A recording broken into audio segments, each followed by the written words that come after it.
ومن أحسن قولا ممن دعا إلى الله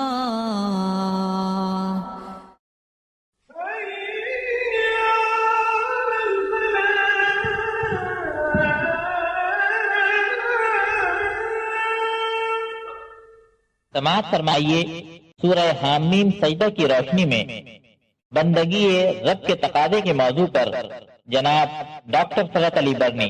نحمده ونستعینه ونستغفره ونؤمن به ونتوکل علیہ ونعوذ باللہ من شرور انفسنا ومن سیئات اعمالنا من یهده اللہ فلا مضل له ومن یضلل فلا هادی له ونشهد ان لا الہ الا اللہ وحده لا شریک له ونشهد ان سیدنا مولانا محمد عبده ورسوله صلی اللہ تعالی علی آلہ واصحابہ اجمعین وبارک وسلم۔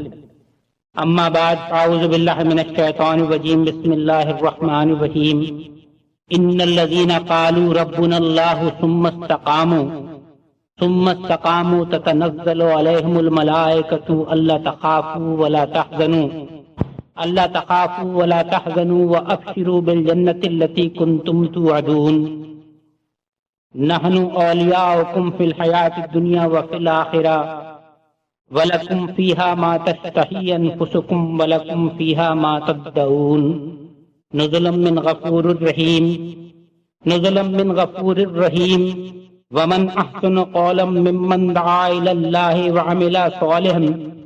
وَعَمِلَ صَالِحًا وَقَالَ إِنَّنِي مِنَ الْمُسْلِمِينَ وَلَا تَسْتَوِي الْحَسَنَةُ وَلَا السَّيِّئَةُ ادفع بالتي هي أحسن فإذا الذي بينك وبينه عداوة كأنه ولي حميم وما يلقاها إلا الذين صبروا وما يلقاها إلا ذو حظ عظيم وإما ينزغنك من الشيطان نزغ فاستعذ بالله إنه هو السميع العليم صدق الله العظيم رب اشرح لي صدري ويسر لي أمري واحلل عقدة من لساني يفقهوا قولي اللهم أرنا الحق حقا وارزقنا اتباعه وأرنا الباطل باطلا وارزقنا اجتنابه آمین یا رب العالمین۔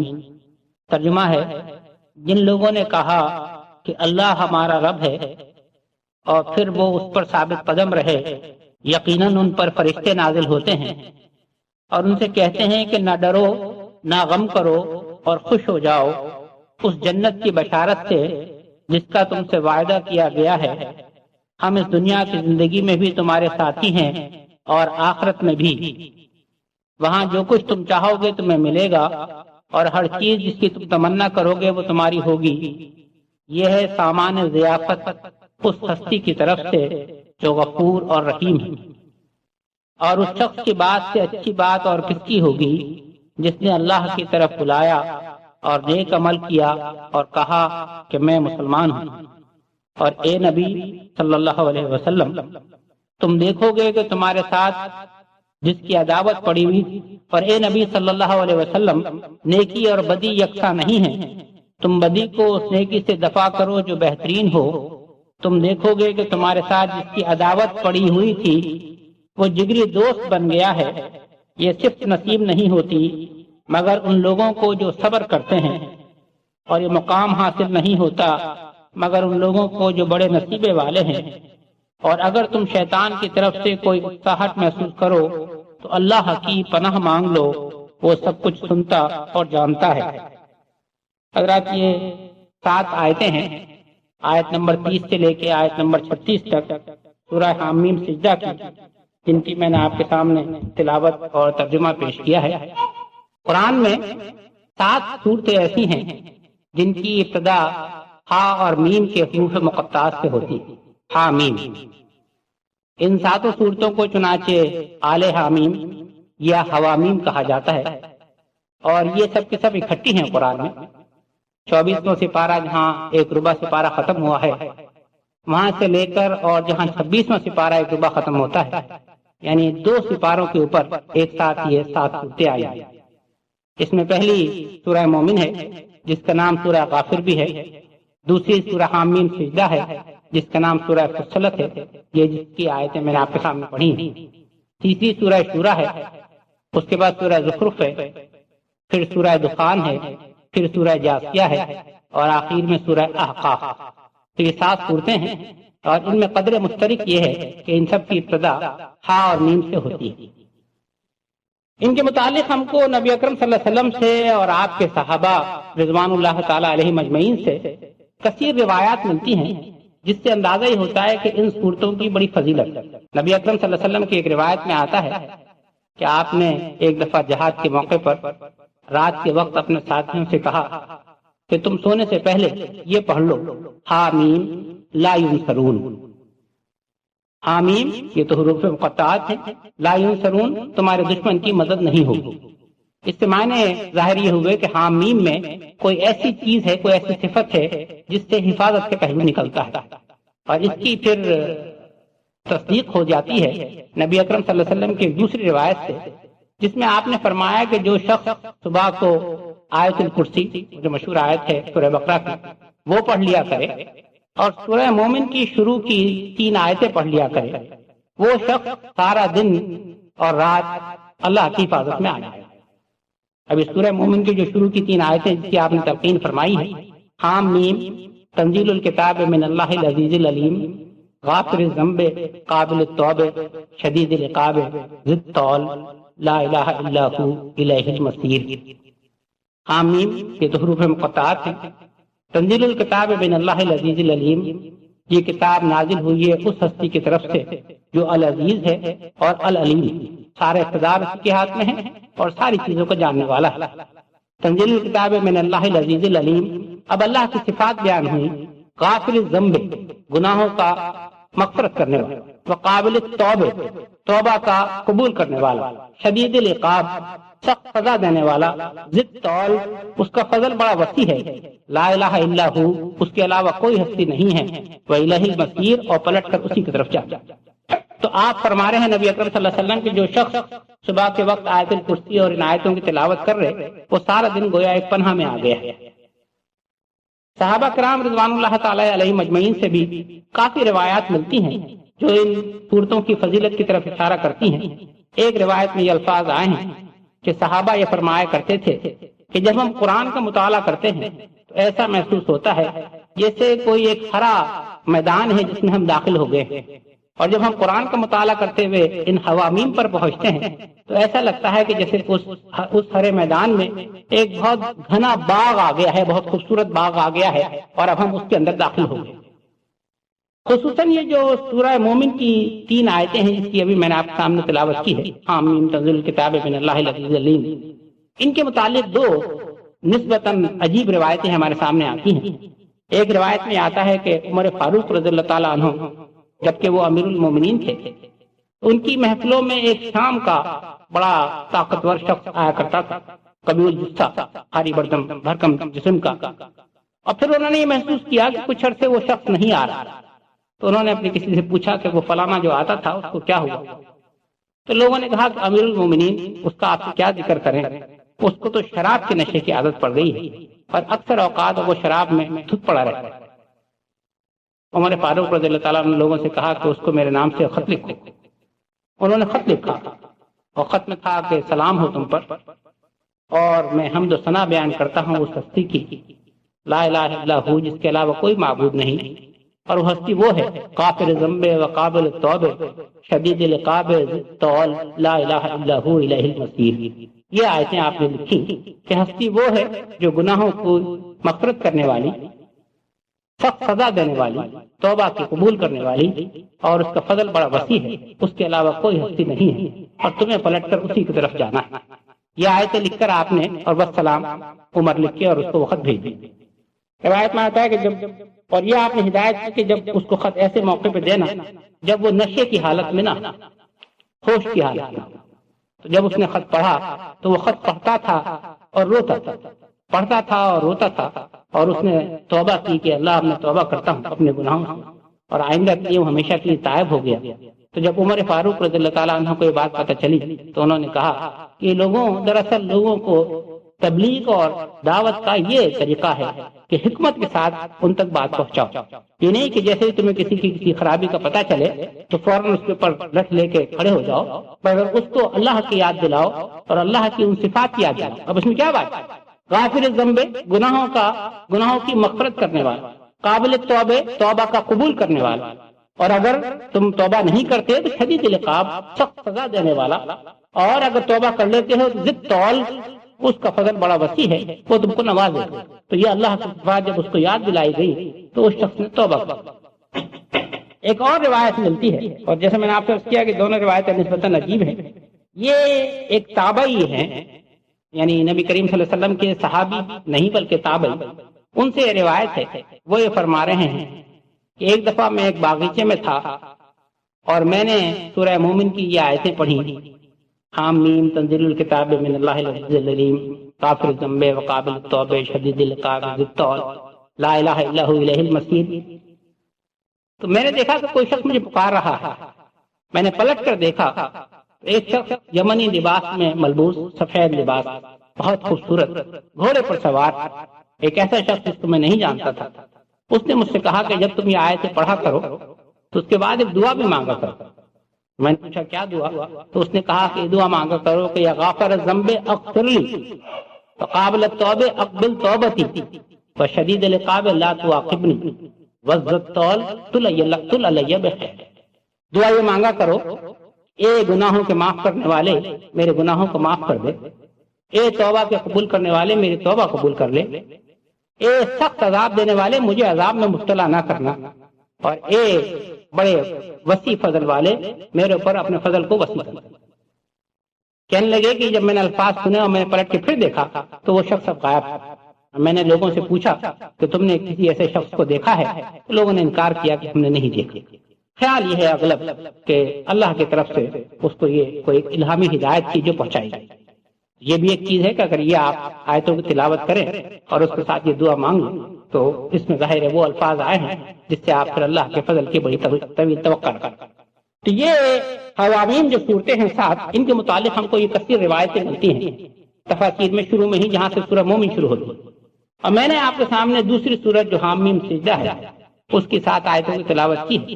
اس حامیم سجدہ کے متعلق بھی ایک روایت ہم کو ملتی ہے، اور یہ میں آپ کے سامنے اس لیے بیان کر رہا ہوں کہ میرا انداز یہ ہوتا ہے کہ جب میں قرآن کے کسی حصے کا مطالعہ پیش کرتا ہوں تو میری خواہش یہ ہوتی ہے کہ اس حصہ یا اس سورت یا اس مقام کے متعلق جو بھی قرآن کی مختلف روایات ہوں، اور خاص طور پہ وہ جو حدیث سے ثابت ہوں، وہ یقیناً آپ کے سامنے پیش کر دیے جائے تاکہ آپ کے سامنے اس کا ایک پس منظر آئے۔ تو حامیم سجدہ کی صورت کے لیے ہم کو ایک بڑی عمدہ روایت ملتی ہے نبی اکرم صلی اللہ علیہ وسلم کی سیرت سے کہ مکے کا یہ وہ زمانہ ہے جب کہ نبی اکرم صلی اللہ علیہ وسلم کو دعوت دیتے ہوئے کچھ عرصہ بیت چکا ہے، اور کفار مکہ جو ہیں وہ مختلف ترکیبیں آزما چکے ہیں، اور وہ ضد چاہ رہے ہیں، ان کے سمجھ میں نہیں آتا کہ کس طریقے سے ہم نبی اکرم صلی اللہ علیہ وسلم کی دعوت کو روکیں اور ان کو اس پیغام کے پھیلانے سے منع کریں۔ روایت میں آتا ہے کہ ایک صبح کو مکے کے لوگوں کا انداز یہ تھا کہ صبح کو ان کی محفلیں جمع کرتی تھیں حرم کے آس پاس۔ ایک صبح کے موقع پر حرم میں محفلیں سجی ہوئی ہیں، مختلف کفار کے سردار بیٹھے ہوئے ہیں، اور ایک کونے میں نبی اکرم صلی اللہ علیہ وسلم بھی تشریف رکھتے ہیں۔ تو مکے کے سرداروں میں ایک سردار ہے، ان کا نام ہے عتبہ بن ربیعہ، اور ان کی کنیت ہے ابو الولید، یعنی ولید ان کے بیٹے کا نام۔ انہوں نے اپنے ساتھیوں سے کہا کہ محمد بیٹھے ہوئے ہیں، اگر تم کہو تو میں ان سے جا کے بات کروں۔ میرے ذہن میں ایک ایسی ترکیب ہے کہ شاید میری بات وہ مان لیں گے، اور یہ جو ہمارے درمیان فتنہ بپا ہو گیا، نبی اکرم صلی اللہ علیہ وسلم کی دعوت کو وہ اپنے درمیان فتنہ کہا کرتے تھے، یہ جو فتنہ بپا ہو گیا ہے ہمیں امید ہے کہ شاید یہ فتنہ رفع ہو۔ تو ان کے ساتھیوں نے کہا کہ کیوں نہیں، اگر تم کوشش کر سکتے ہو تو ضرور کرو۔ تو وہ عتبہ بن ربیعہ نبی اکرم صلی اللہ علیہ وسلم کے پاس آیا اور نبی اکرم صلی اللہ علیہ وسلم سے کہا کہ اے محمد، میں تم سے کچھ بات کرنا چاہتا ہوں، میری بات سنو۔ اب آپ دیکھیے اس میں دعوت دین کے کچھ نکات ہمارے سامنے آتے ہیں۔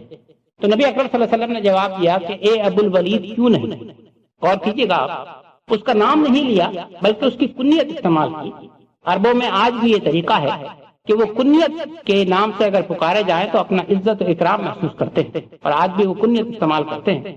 تو آپ نے اس کا عزت و اکرام کیا، وہ دشمن نہیں تھا بلکہ دشمنوں کا سردار تھا، تو آپ نے اس کی عزت کی اور کہا کہ اے ابو الولید کیوں نہیں، کہو کیا کہنا چاہتے ہو۔ اس نے کہا کہ اے محمد، تم ہمارے درمیان امین تھے، صادق تھے، ہمیں تم سے بڑی توقعات وابستہ تھا۔ حضرات وہ انداز ہے جو اگر ہم قرآن کا مطالعہ کریں تو یہ لگتا ہے کہ اللہ تعالیٰ کے جتنے انبیاء اور رسول آئے پیشتر اس کے کہ انہوں نے اللہ کا پیغام دینا شروع کیا، وہ اپنی قوم میں وہ لوگ تھے جن کو آپ کہتے ہیں کہ ذرا سرخ رو رہ کر عزت والے لوگ، اشراف والے لوگ، یعنی سب سے اونچے لوگ، قوم ان کی طرف دیکھا کرتی تھی، قوم ان سے کچھ توقعات باندھے ہوئے تھی۔ صالح علیہ السلام کے لیے ایک دفعہ قرآن میں الفاظ آئے ہیں جن کو قوم نے ان سے یہ کہا کہ لقد كنت فينا مرجوا قبل هذا، اے صالح اس سے پہلے تو ہمیں تم سے بڑی امیدیں وابستہ تھا، یہ تم کو کیا ہو گیا، کیا پیغام دینے لگے ہو؟ وہ انداز ہوتا تھا انبیاء اور رسول کے ساتھ۔ تو وہی بات عتبہ نے کہی، اس نے کہا کہ اے محمد صلی اللہ علیہ وسلم، ہمیں تو تم سے بڑی توقعات وابستہ تھی، تم تو امین اور صادق تھے، تو ہم شاید اپنا سردار بنا لیتے، یہ تم کو یکایک کیا ہو؟ یہ تم نے اپنے قوم میں جو فتنہ پھیلانا شروع کر دیا ہے، ہمارے معبودوں کو تم کہتے ہو کہ ان کی پوجا نہ کی جائے، ان کی عبادت نہ کی جائے، یہ اگر تمہارے اس کے پس منظر میں کوئی خواہش ہے تو کہو، ہم اس خواہش کو پورا کر دیں گے۔ سرداری چاہتے ہو سردار بنا دیں گے، دولت چاہتے ہو دولت دے دیں گے، عزت چاہتے ہو عزت دے دیں تمہیں، کسی خوبصورت عورت سے شادی کرنا چاہتے ہو وہ شادی کر دیں، اگر کوئی تمہیں بیماری لاحق ہو گئی ہے، جنون ہو گیا ہے، تو ہم اس کا علاج بھی کرا، ایسی بات نہیں، ہمارے پاس ہے موجود لوگ جو تمہارا علاج کر سکتے ہیں، تو بتاؤ آخر تمہیں تکلیف کیا؟ تو نبی اکرم صلی اللہ علیہ وسلم سنتے رہے سارے، اور جب وہ بول چکا تو آپ نے کہا کہ اے ابو ولید تمہاری بات ختم ہو گئی۔ ذرا غور کیجیے گا، یہ بھی دعوت کا نقطہ ہے کہ جب آپ کا مقابل آپ سے بات کر رہا ہے تو اس کی بات بیچ میں کاٹ کر اس کے ساتھ کج بحثی کرنا یہ نہیں، اس کو بولنے کا موقع دیجیے حد سے الامکان جتنا وہ بولے۔ جب وہ بول چکا اور اس کی تسلی ہو گئی تو آپ نے پوچھا کہ اے ابو الولید تمہاری بات مکمل ہو گئی؟ اس نے کہا کہ ہاں میں نے اپنی بات مکمل کر لی۔ تو آپ نے کہا پھر میں کچھ کہوں؟ کہا کسی دن تو میں آیا تھا۔ تو آپ نے کہا کہ ابو الولید میری بات سنو، اور آپ نے بسم اللہ الرحمن الرحیم کہہ کر حام میم سجدہ کی تلاوت شروع کی۔ حضرات یہ نبی اکرم صلی اللہ علیہ وسلم کی سیرت کے مطالعے سے ایک اور بات ہمیں نظر آتی ہے کہ اکثر آپ کی دعوت جو تھی وہ قرآن کے ناطے ہوا، قرآن ہی نے آپ کو یہ حکم دیا کہ وجاہدہم بہ جہادا کبیرا، اللہ کے رسول صلی اللہ علیہ وسلم تم اس قرآن سے اللہ کے راہ میں جہاد کرو۔ تو آپ کی دعوت کا انداز یہ تھا، نہ کوئی بہت لمبے چوڑے خطبے ہوتے تھے، نہ وعظ فرمایا کرتے تھے، بلکہ اکثر اوقات آپ قرآن کی آیتوں کا مطالعہ کرتے تھے، ان کی تلاوت فرماتے تھے، اور تلاوت فرما کے کہتے تھے کہ یہ وہ کلام ہے جو میرے پر نازل ہوا ہے، اور بس یہی بات مجھے تم سے کہنا ہے۔ تو آپ نے حام میم سجدہ کی تلاوت شروع کر دی۔ اب اس کے بعد دو روایات آتی ہیں۔ ایک روایت تو یہ آتی ہے کہ جب آپ آیت نمبر 38 پر پہنچے، اس آیت میں یہاں سجدہ ہے قرآن میں، اور اس لیے حام میم سجدہ کو حام میم سجدہ کہا جاتا ہے کہ 7 سورتوں میں یہ واحد سورت ہے جس کی ابتدا حام میم سے ہوتی ہے اور اس میں سجدے کی آیت آئی ہے۔ 38ویں آیت پر سجدہ ہے، تو جب آپ 38ویں آیت پر پہنچے تو آپ نے سجدہ کیا، اور سجدے سے سر اٹھا کر اس سے عتبہ سے کہا کہ اے ابو الولید مجھے بس تم سے یہی بات کہنا تھی اور کچھ نہیں کہنا۔ ایک روایت تو یہ آتی ہے، اور ایک روایت یہ آتی ہے کہ نہیں، آپ 38ویں آیت پہ نہیں پہنچے، بلکہ جب آپ 13ویں آیت پہ پہنچے اور اس میں آپ نے یہ تلاوت فرمائی کہ فَإِنْ عَارَضُوا فَقُلْ أَنذَرْتُكُمْ صَاعِقَةً صَاعِقَةَ مِثْلَ عَادٍ وَثَمُودَ، اے نبی صلی اللہ علیہ وسلم اگر یہ آپ سے منہ پھیرتے ہیں تو آپ ان سے کہہ دیجئے فَقُلْ أَنذَرْتُكُمْ کہ میں تو تم کو آگاہ کر چکا ایک ایسے عذاب سے، ایک ایسی ہولناک آندھی سے جیسی ہولناک آندھی اور عذاب آیا تھا عاد اور ثمود کی۔ تو جب آپ اس آیت پر پہنچے تو روایت میں آتا ہے کہ عتبہ نے آپ کے منہ پر ہاتھ رکھ دیا اور کہا کہ اے محمد اپنی قوم پہ صبر کرو، اپنی قوم پہ بس کرو، رحم کرو، اپنی قوم کے ساتھ زیادتی نہ کرو، اور آپ کو اس نے آگے پھر آیتوں کی تلاوت نہیں کی۔ یہ روایت یہ بھی۔ اس کے بعد عتبہ اپنے سرداروں میں واپس چلا گیا، اور روایت میں آتا ہے کہ اس کے چہرے کا رنگ بالکل بدلا ہوا تھا، پیلا پڑا ہوا تھا، اور اس نے جا کے جب اپنے سرداروں میں اور ساتھیوں میں گیا تو انہوں نے کہا کہ اے عتبہ تم کو کیا ہوا؟ اس نے کہا کہ دیکھو میرا تم کو مشورہ یہ ہے کہ تم محمد کو اس کے حال پر چھوڑ دو۔ اگر عرب محمد پر قابض آ گئے، انہوں نے قابو پا لیا، تو تم جو کام کرنا چاہتے ہو وہ کام عرب خود تمہارے لیے کر دیں گے اور تمہیں کچھ نہیں کرنا پڑے گا، اور اگر محمد عربوں پہ قابو پا گئے تو بہرحال یہ تمہارے ہی قبیلے اور خاندان کے ساتھی ہیں، اور تمہارے ہی قبیلہ جو ہے وہ دوسرے عربوں پر حکمراں ہو جائے گا۔ میرا مشورہ یہ ہے کہ محمد کو ان کے حال پہ چھوڑ دو اور ان کے لیے زیادہ پریشان نہ ہو۔ تو اس کے ساتھیوں نے کہا کہ اے عتبہ ہم جانتے تھے کہ تم محمد سے بات کرو گے تو ان کا جادو تمہارے اوپر بھی چل جائے گا، اور وہی ہوا۔ یہ طویل نسبتاً روایت ہے جو آپ کو تفاسیر کی کتاب میں حام میم سجدہ کے شروع میں مل جائے گی، اور اس میں جیسے میں نے آپ سے عرض کیا کہ دعوت کے بہت سے نکات ہیں جو ہمارے سامنے آتے ہیں. تو اس نسبتاً ذرا طویل تمہید کے بعد اب آئیے میں آپ کے سامنے آج کا جو حصہ ہے اس مطالعے کو میں در حقیقت 2 حصوں میں پیش کرنا چاہ رہا ہوں آپ کے سامنے، کیونکہ اس میں 2-3 بہت اہم نکات ہمارے سامنے آ رہے ہیں اور ظاہر ہے ہم ایک نشست میں اس کو مکمل نہیں کر سکیں گے. تو انشاءاللہ آج کچھ باقی رہ جائے گا. میری کوشش یہ ہوگی کہ اگلے پروگرام میں 2 ہفتے کے بعد جو یہاں ہوگا انشاءاللہ اس میں حاضر ہو کے میں اس کو مکمل کروں گا آپ کے سامنے.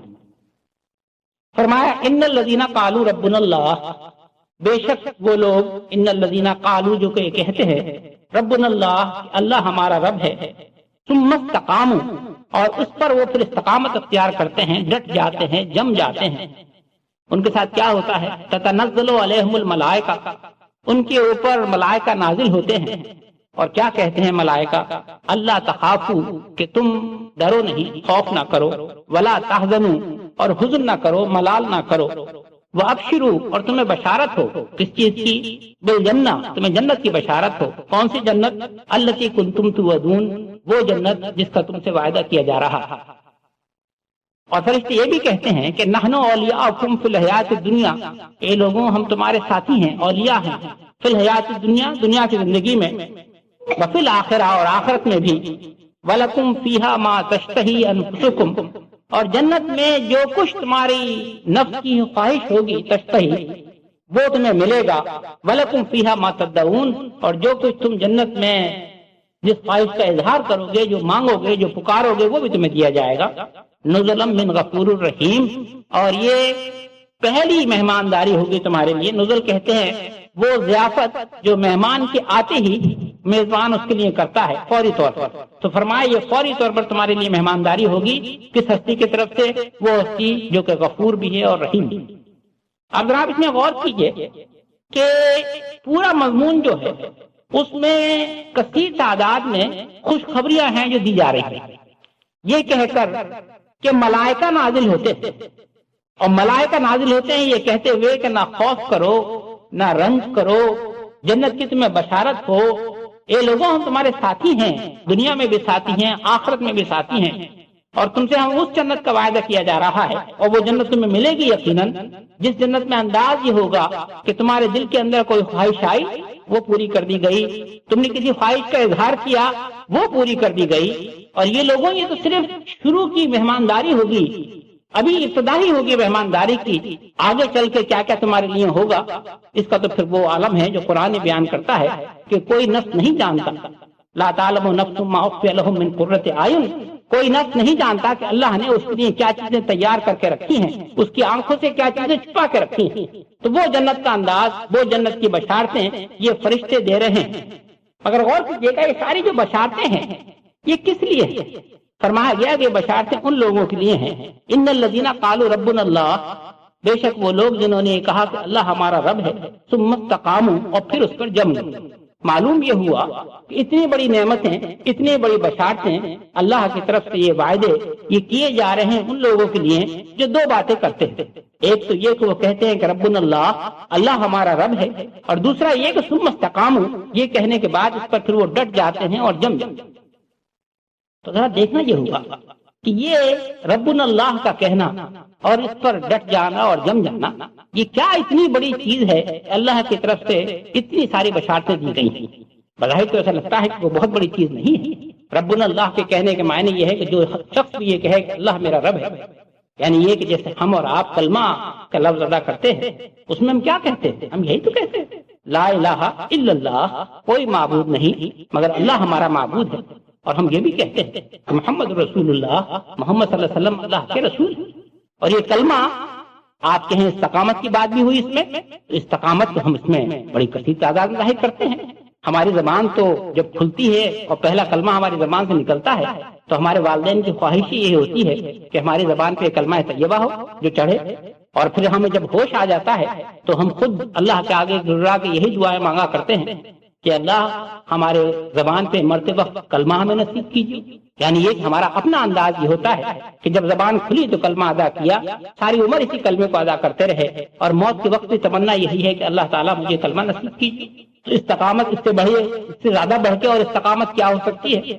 تو بظاہر ایسا لگتا ہے کہ ہر وہ شخص جو لا الہ الا اللہ محمد رسول اللہ کہہ رہا ہے اور اسی کلمے کو کہتے ہوئے وہ جان دے رہا ہے، ہر وہ شخص اس بات کا مستحق ہے کہ اس کے لیے سمجھا جائے کہ اس نے کہا کہ ربنا اللہ، اور یہ کہنے کے بعد تم استقاموا، اس پہ وہ ڈٹ گئے۔ مگر حضرات اگر بات اتنی ہی آسان ہوتی، اتنی ہی ہر شخص کے قابل یعنی اس کو گرفت میں ہوتی، اس کو حاصل کر سکتا تھا، معاملہ کچھ نہیں تھا۔ اب ہم اس کا جب مطالعہ کرتے ہیں اور دیکھتے ہیں کہ ربنا اللہ کہنے کی ہم کو کیا مثالیں نظر آتی ہیں قرآن اور حدیث سے، ایسا لگتا ہے کہ ایک وسیع میدان ہے اور سارا کا سارا قرآن اور سارے کے سارے نبی اکرم صلی اللہ علیہ وسلم کی سیرت اور صحابہ رضوان اللہ تعالی علیہم اجمعین کی سیرت جو ہے وہ اسی کلمے کے گرد گھوم رہی ہے کہ وہ ربنا اللہ ہی تو انہوں نے کہا تھا، اور اس ربنا اللہ کہنے کے بعد حتی الامکان انہوں نے اس پر استقامت کا اظہار کیا۔ اب وہ واقعات ہیں جو میں آپ کے سامنے رکھنا چاہتا ہوں، یہ بات واضح کرنے کے لیے کہ ربنا اللہ کہنے کے دراصل معنی کیا ہیں، اس ربنا اللہ کہنے کے تقاضے کیا ہیں، اور کون سا وہ ربنا اللہ ہے جو مجھ سے اور آپ سے مطلوب ہے۔ تو اس کو ظاہر ہے ہم سیکھ سکتے ہیں قرآن اور حدیث کی روشنی میں۔ میں آپ کے سامنے چند واقعات وقت کی مناسبت سے قرآن سے رکھوں گا کہ ربنا اللہ کہنے کے کیا معنی، اور اس کے بعد میں حدیث سے آپ کے سامنے یہ چیز پیش کروں گا کہ اس استقامت کے کیا معنی۔ قرآن میں ہمیں متعدد، آپ معلوم ہے کہ قرآن پچھلے گزرے ہوئے لوگوں کے واقعات بیان کرتا ہے اسی لیے کہ ہم اس سے عبرت پکڑیں۔ نبی اکرم صلی اللہ علیہ وسلم کا بھی یہی فرمان ہے کہ قرآن میں جو مثالیں آئی ہیں تو ان سے تم عبرت پکڑا کرو۔ تو قرآن میں ہمیں، جیسے میں نے آپ سے کیا، مختلف واقعات ملتے ہیں۔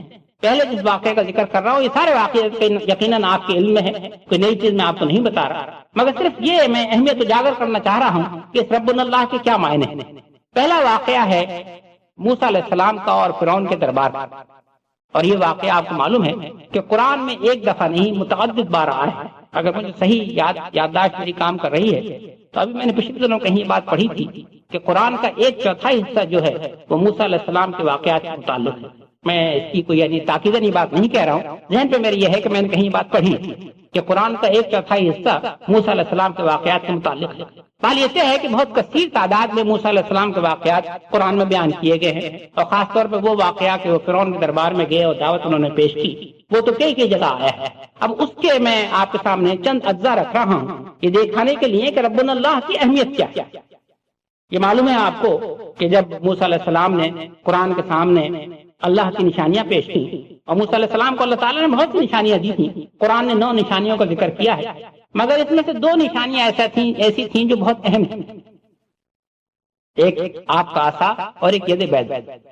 جب فرعون نے آپ سے مطالبہ کیا موسیٰ علیہ السلام سے کہ نشانیاں اگر تم اللہ کے پاس سے لے کے آئے ہو تو دکھاؤ، فَأَلْقَىٰ عَصَاهُ فَإِذَا هِيَ ثُعْبَانٌ مُّبِينٌ، قرآن یہ کہتا ہے کہ انہوں نے اپنی عصا نکالی، فَإِذَا هِيَ ثُعْبَانٌ مُّبِينٌ، اور وہ ایک اژدہا بن گئی، وَنَزَعَ يَدَهُ فَإِذَا هِيَ بَيْضَاءُ لِلنَّاظِرِينَ، اور اپنا ہاتھ نکالا انہوں نے بغل سے اور وہ چمکتا ہوا نکلی۔ تو یہ 2 اہم نشانیاں ہیں جس کی طرف قرآن اشارہ کرتا ہے بار بار۔ جب آپ نے نشانیاں دکھائیں تو فرعون کے درباریوں نے یہ کہا کہ یہ تو صریحاً جادو ہے، ظاہر ہے ایمان وغیرہ کا قسم کی کوئی چیز ان کے دل میں تھی نہیں، ان کے ذہن میں ایک یہ بات آئی کہ یہ تو جادو ہے اور یہ جادوگر ہے۔ اس کے درباریوں نے فرعون کے درباریوں نے یہ کہا کہ ان ھذا لساحر علیم، یہ تو کھلا ایک جادوگر ہے، اور ان کے ذہن میں جو چیز آئی وہ یہی آئی، اور یہی آ سکتی تھی کہ اگر یہ جادوگر ہے تو اس کا توڑ کرنے کی ایک ہی ترکیب ہے کہ تمہارے ملک میں جادوگروں کی کمی نہیں ہے، ارجہ واقعہ وارسل فی المدائن حاشرین یاتوک بکل ساحر علیم، تم ان کو ذرا ٹھہراؤ کچھ دیر کے لیے، اس کو موسیٰ کو اور ان کے بھائی کو، اور سارے ملک میں تم اپنے کارندے بھیج دو، اور وہ تمہارے پاس ایک سے ایک ماہر جادوگر تمہارے پاس موجود ہیں، ان کو لے کے وہ آ جائیں گے اور جادوگروں کا آپس کا مقابلہ ہو جائے گا اور موسیٰ کو برسر مات ہو جائے گی۔ چنانچہ اس نے یہی کہا موسیٰ علیہ السلام سے کہ موسیٰ تم جادو لے آئے ہو، اور جادو سے تمہارا مقصد یہ ہے کہ تم ہمیں ہماری زمین سے نکال باہر کرو، اور خود حکمراں بننا چاہتے ہو جادو کو زور سے، تو ٹھہر جاؤ، ہم تمہیں اس کا مزہ چکھاتے ہیں، تم ہمارے ساتھ مقابلہ کرنے کے لیے تیار ہو گیا کہ مقابلہ ہوگا اور ایک وسیع میدان میں ہوگا، اور سارے ملک کے لوگوں میں منادی کر دی گئی کہ مقابلہ ہو رہا ہے۔ اب مقابلہ ہو رہا ہے، جادوگر آئے، آنے سے پہلے انہوں نے کیا کہا ذرا غور کیجیے گا، وجاء السحرۃ فرعون قالوا ان لنا لاجرا ان كنا نحن الغالبین، انداز ان کا یہ تھا، وہ آئے انہوں نے کہا فرعون سے کہ ہم مقابلہ کرنے کو تو تیار ہیں، مگر اگر ہم جیت گئے تو کچھ پیسہ ویسا ملے گا یا نہیں ملے گا؟ تو کوئی اجر ہے اس کا؟ یعنی ہم جو اتنی محنت کریں گے، موسیٰ کو ہم شکست دیں گے، تو کچھ پیسے ویسے کی بات کرو۔ یعنی قرآن یہ اس کا دکھا رہا ہے کہ جادوگر جو تھے وہ عین دنیا کی خاطر، اپنی اجرت کی خاطر میں آئے، اور انہوں نے فرعون سے اس کا وعدہ لیا، ان لنا لاجرا ان كنا نحن الغالبین۔ تو فرعون نے جواب میں کہا قالوا نعم وانکم لمن المقربین۔ اس نے کہا کہ نہیں، صرف تمہیں پیسہ ہی نہیں دوں گا بلکہ میں تمہیں اپنا مقرب بنا دوں گا، بڑا عزت و وقار حاصل ہوگا، صرف یہ کرو کہ موسیٰ کو اس کو شک۔ اب وہ پبلک آئی، دربار سجا، مقابلہ شروع ہوا تو انہوں نے جو کچھ جادو دکھا سکتے تھے دکھایا، اور اس کے بعد موسیٰ علیہ السلام کو اللہ نے وحی کی کہ تم اپنا عصا پھینکو۔ جب انہوں نے عصا پھینکا اور اس عصا نے ان کے اس جادو کو باطل کر دیا۔ ذرا غور کیجیے حضرات، وہ مقابلے کے جادوگر، وہ اپنے فن کے ماہر تھے، وہ خوب جانتے تھے کہ جادو کیا ہوتا ہے۔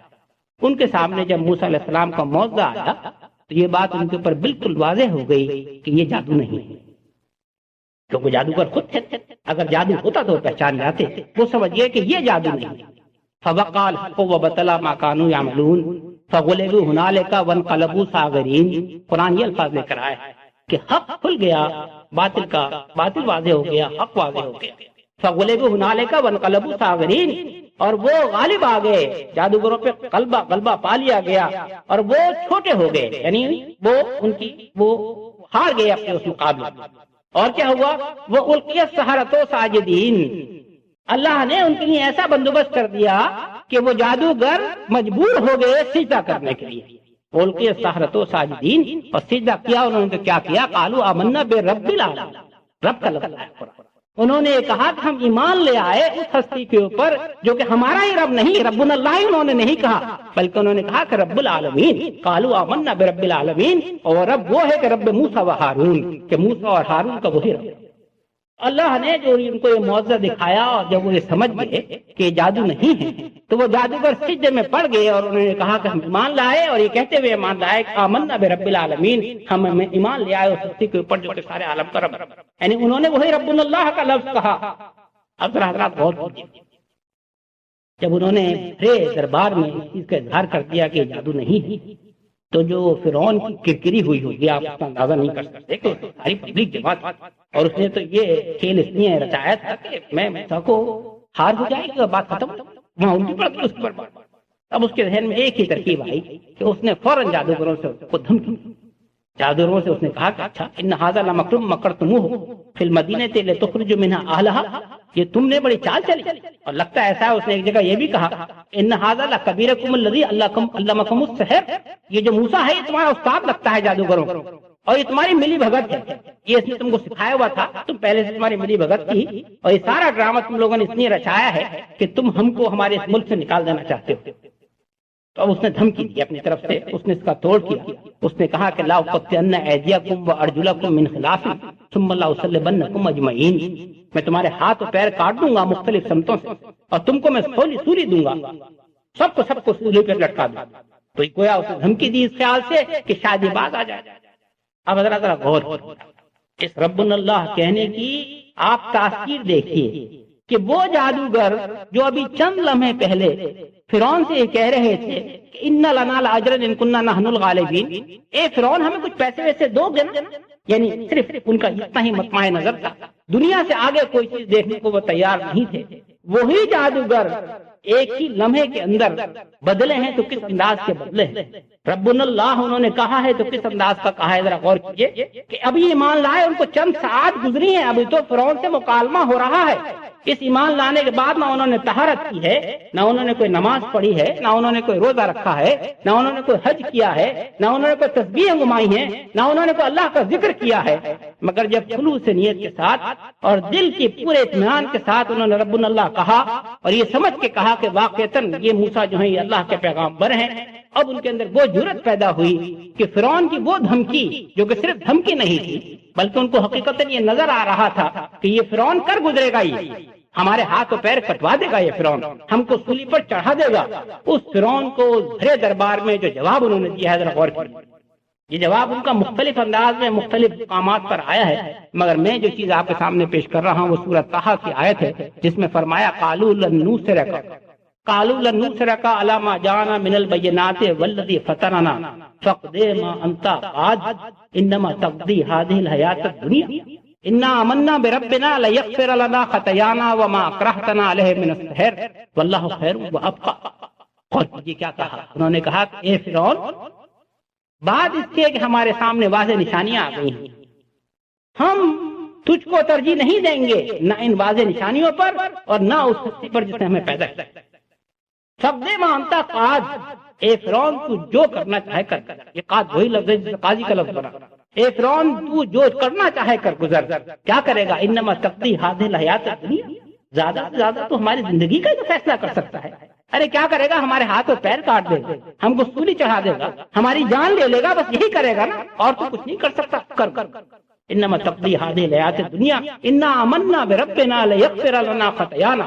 ہم تو ایمان لے آئے اپنے رب کی طرف، وہی رب کا لفظ ہے. انا آمنا بربنا، ہم اپنے رب پر ایمان لے آئے. لیغفر لنا خطایانا، تاکہ وہ ہماری خطاؤں کو معاف کر دے. وما اکرہتنا علیہ من السحر، اور یہ جو تو نے ہمیں جادو پر مجبور کیا تھا یہ بھی ہماری غلطی تھی.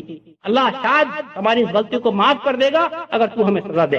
کیوں؟ واللہ خیر وابقا، کیونکہ ہم جانتے ہیں کہ بہتر جو ہے وہ اللہ ہی ہے اور باقی رہنے والا جو ہے وہ بھی اللہ ہے. حضرات رب اللہ کہنے کی تاثیر یہ ہے، اگر خلوص نیت کے ساتھ کہا جائے کہ وہی جادوگر جو ابھی فرعون سے اجر مانگ رہے تھے پلٹے ہیں، تو یہ پلٹے ہیں کہ فرعون جو چاہے کر دے. یہ ایک واقعہ ہے جو قرآن میں رب اللہ کی تاثیر کے لیے ملتا ہے. دوسرا واقعہ پیش کرتا ہوں میں آپ کے سامنے، اسی فرعون کے دربار کا واقعہ ہے کہ موسیٰ علیہ السلام کے متعلق ایک دفعہ فرعون نے اپنے درباریوں سے اس چیز کا اظہار کیا کہ چھوڑو مجھے، میں موسیٰ کو قتل کر دیتا ہوں. ضرونی اقتل موسیٰ ولیدعو ربہ انی اخاف ان یبدل دینکم او ان یظہر فی الارض الفساد. یہ لوگوں مجھے چھوڑ دو، میں موسیٰ کو قتل کیے دیتا ہوں. اور یہ پکارے اپنے رب کو، یہ پکار سکتا ہے تو پکارے. ولیدعو ربہ، اپنے رب کو پکار لے اگر یہ پکار سکتا ہے. تو مجھے ڈر یہ ہے کہ زمین میں فساد پھیلائے گا یا یہ تمہارے دین کو بدل دے. مجھے چھوڑ. سورہ مومن جو آمین حوامین کی پہلی سورت ہے اس میں واقعہ بیان ہے. تو قرآن یہ کہتا ہے کہ جب فرعون نے صریحاً اس بات کا اظہار کیا کہ میں موسیٰ کو قتل کیے دیتا ہوں، تو ایک مومن تھے فرعون ہی کے خاندان کے، اور وہ ایمان لے آئے تھے موسیٰ علیہ السلام پر، رجل مومن، اور وہ اپنا ایمان چھپائے گئے. ان مومن ہستی نے ابھی محسوس کیا کہ وقت آ گیا ہے کہ اب میں اپنے ایمان کے اظہار کروں اور موسیٰ علیہ السلام کے دفاع میں بولوں. لگتا ایسا ہے کہ وہ فرعون کے درباری مقرر. تو قرآن کہتا ہے وقال رجل مومن من آل فرعون یکتم ایمانہ. یہ سورہ مومن کا نام اس لیے مومن ہے کہ اس رجل مومن کا ذکر آیا ہے سورہ مومن میں. اور یہ بھی عرض کرتا چلوں مفسرین میں ایک مفسر نے اس بات کا اس رائے کا اظہار کیا ہے کہ قرآن میں کسی ایک شخص کی اتنی طویل تقریر نہیں آئی ہے جتنی اس رجل مومن کی آئی ہے. تقریباً 2 رکوعوں پر محیط تقریر ہے جو قرآن نے ریکارڈ کی ہے ان کی، اور اتنی طویل تقریر قرآن نے کسی ایک شخص کی ریکارڈ نہیں کی. تو یہ رجل مومن جو اپنے ایمان چھپائے ہوئے تھے، وقال رجل مومن من آل فرعون یکتم ایمانہ، انہوں نے دربار میں کہا کہ تم اے میرے ساتھیوں اتقتلون رجلا ان یقول ربی اللہ، تم ایک شخص کو صرف اس لیے مارے ڈالتے ہو کہ اس کا قصور ہے تو صرف یہ ہے کہ وہ اللہ کو اپنا رب کہتا ہے، صرف اس میں مارے ڈالتے ہو. اتقتلون رجلا ان یقول ربی اللہ، صرف اس قصور کی سزا میں تم اس کو موت کے گھاٹ چڑھانا چاہتے ہو. یہ الفاظ کیا ہے. اور پھر ان کی بڑی طویل تقریر آئی. انہوں نے کھل کے اس بات کا اظہار کیا کہ لوگوں جو موسیٰ کہہ رہے ہیں وہ سچ ہے اور موقع ہے تمہارے لیے کہ ابھی اس پہ تم ایمان لے آؤ، اور ایمان نہیں لاتے تو پھر تم جاؤ. اور ان کی تقریر کے آخر میں پھر وہ الفاظ آئے. اب ظاہر جب فرعون کے دربار میں انہوں نے اس کا برملا اظہار کیا ہوگا تو ان کو تو جو اپنا انجام تھا وہ نظر آ رہا کہ فرعون میرے ساتھ کیا حشر کرے گا. تو چنانچہ تقریر کے آخر میں وہ الفاظ، بڑی پیاری آیت آئی ہے کہ انہوں نے یہ کہا کہ فَسَتَذْكُرُونَ مَا أَقُولُ لَكُمْ، اے لوگوں آج جو میں تم سے بات کر رہا ہوں اس کو تم یاد کرو. فَسَتَذْكُرُونَ مَا أَقُولُ لَكُمْ. اور آخر میں انہوں نے پھر یہ کہا کہ وہ فوض امری اللہ ان اللہ بصیر بالعباد. یہ لوگوں جہاں تک میرا معاملہ ہے وہ فوض امری اللہ، میں نے اپنا معاملہ اللہ سے چھوڑ دیا ہے. ان اللہ بصیر بالعباد، اللہ تعالیٰ اپنے بندوں کو خوب دیکھے. روایت میں آتا ہے کہ اللہ تعالیٰ نے فرعون کی عذاب اور سختی سے ان کو بچا لیا. قرآن کی آیت اس کی تصریح کر رہی ہے کہ وقاہ اللہ سیئات ما مکروا، اللہ تعالیٰ نے فرعون کی چالوں سے ان کو بچا لیا. کس طریقے سے وہ بچا لیے گئے اس کی تصریح ہم کو روایت میں نہیں ملتی. لہذا اسی لیے بعض لوگوں کا خیال یہ ہے کہ اگر کوئی شخص یہ الفاظ پڑھا کرے کہ وہ فوض امری اللہ ان اللہ بصیر بالعباد، تو اس کو پھر کوئی نقصان نہیں۔ تو یہ ربنا اللہ کہنے کا دوسرا واقعہ ہے جو ہمارے سامنے قرآن کے مطالعے سے آتا ہے کہ جب اس شخص نے ربنا اللہ کہا اور سوچ کے اور سمجھ کے کہا، اللہ تعالیٰ نے کے اندر وہ جرأت پیدا فرما دی کہ فرعون کے بھرے دربار میں انہوں نے سب کے سامنے یہ بات کہی کہ لوگوں تم کیا کرتے ہو، تم غلط ہو اور موسیٰ صحیح۔ یہ دو واقعہ۔ تیسرا واقعہ میں آپ کے سامنے بیان کرتا ہوں، اس ربنا اللہ کا نسبتاً مختصر ہے۔ سورہ یاسین آپ یقیناً تلاوت کرتے ہوں، نبی کریم صلی اللہ علیہ وسلم سے اس کی بڑی فضیلت آئی ہے، خاص طور پہ یہ کہ آپ کو روزانہ پڑھا کریں، یہاں تک روایت میں آتا ہے سورہ یاسین۔ اس سورہ یاسین میں جہاں 22 سپارہ ختم ہو رہا ہے، وہاں ایک واقعہ بیان کیا گیا ہے ایک شخص کا۔ پہلے تو یہ بیان کیا گیا کہ ہم نے ایک بستی میں 2 رسول بھیجے، لوگوں نے ان کا انکار کر دیا۔ پھر ہم نے ان کا اکرام کرنے کے لیے، ان کی طاقت بڑھانے کے لیے تیسرے رسول کو بھیجا، لوگوں نے ان کا بھی انکار کر دیا۔ تو پھر آیا ہے یہ واقعہ بالکل جہاں 22 سپارہ ختم ہو رہا ہے، وجاء من اقصى المدینۃ رجل یسعی، پھر اس شہر کے دور کے حصے سے ایک شخص حق توا آیا اور اس شخص نے یہ کہا کہ لوگوں تم کیا کرتے ہو، ان رسولوں کی تم تکذیب کر رہے ہو، یہ رسول تو صرف تمہیں ہدایت دینے کے لیے آئے ہیں، تم سے کوئی اجر نہیں چاہ رہے ہیں۔ اس انداز میں اس شخص نے ان رسولوں کی تصدیق کی اور لوگوں نے پھر لگتا ایسا ہے کہ لوگوں نے اس شخص کو پھر قتل کر، کیونکہ قرآن میں الفاظ آئے ہیں کہ اس شخص نے جب یہ کہا کہ وجاء من اقصى المدینۃ رجل یسعی، اور پھر کہا کہ یہ لوگوں ان رسولوں پر ایمان لے آؤ، تو اس کے بعد لگتا ایسا ہے کہ لوگوں نے اس شخص کو قتل کر دیا صرف اس بات کے کہنے کے اوپر کہ وہ رسولوں کی تصدیق کر رہے تھے، اور انہوں نے کھل کر اس بات کا اعلان کیا کہ میرا رب بھی اللہ ہی۔ پھر قرآن میں الفاظ آئے ہیں ان کے لیے کہ اللہ نے ان سے کہا کہ قیلت للجنہ، اللہ نے ان سے کہا کہ تم جنت میں داخل ہو۔ جیسے ہی ان کو شہید کیا گیا تو ہی اللہ کی طرف سے پیغام آیا کہ تم جنت میں داخل ہو۔ اور پھر ان کے وہ الفاظ آئے ہیں قالا یا لیت قومی یعلمون بما غفر لی ربی وجعلنی من المکرمین، کہ جب وہ جنت میں داخل ہو رہے تھے تو انہوں نے اس خواہش کا اظہار کیا کہ کاش میری قوم کے لوگوں کو معلوم ہو جائے کہ اللہ نے مجھے کیا عزت و اکرام سے نوازا ہے، تاکہ وہ میری قوم کے لوگ جو ہے وہ بھی ہدایت پالے۔ یعنی ان کا دیکھیے دعوت و ہدایت کا یہ جذبہ تھا کہ لوگوں نے ان کو شہید کیا، اور شہید ہوتے وقت بھی جب وہ جنت میں داخل ہوئے ہیں ان کے زبان میں تمنا یہی تھی کہ کاش میرے لوگوں کو معلوم ہو۔ ربنا اللہ کہنے کا چوتھا واقعہ میں آپ سامنے رکھنا چاہتا ہوں سورہ کہف کا۔ سورہ کہف وہ ہے، آج جمعے کا دن تھا کہ نبی کریم صلی اللہ علیہ وسلم یہ فرماتے ہیں ہر جمعے کو جو شخص سورہ کہف کی تلاوت کرے گا، یہ پھر آپ نے بڑی فضیلت فرمائی ہے، اور ایک جمعے سے لے کے دوسرے جمعے تک اس کے لیے بڑے فضائل آئے۔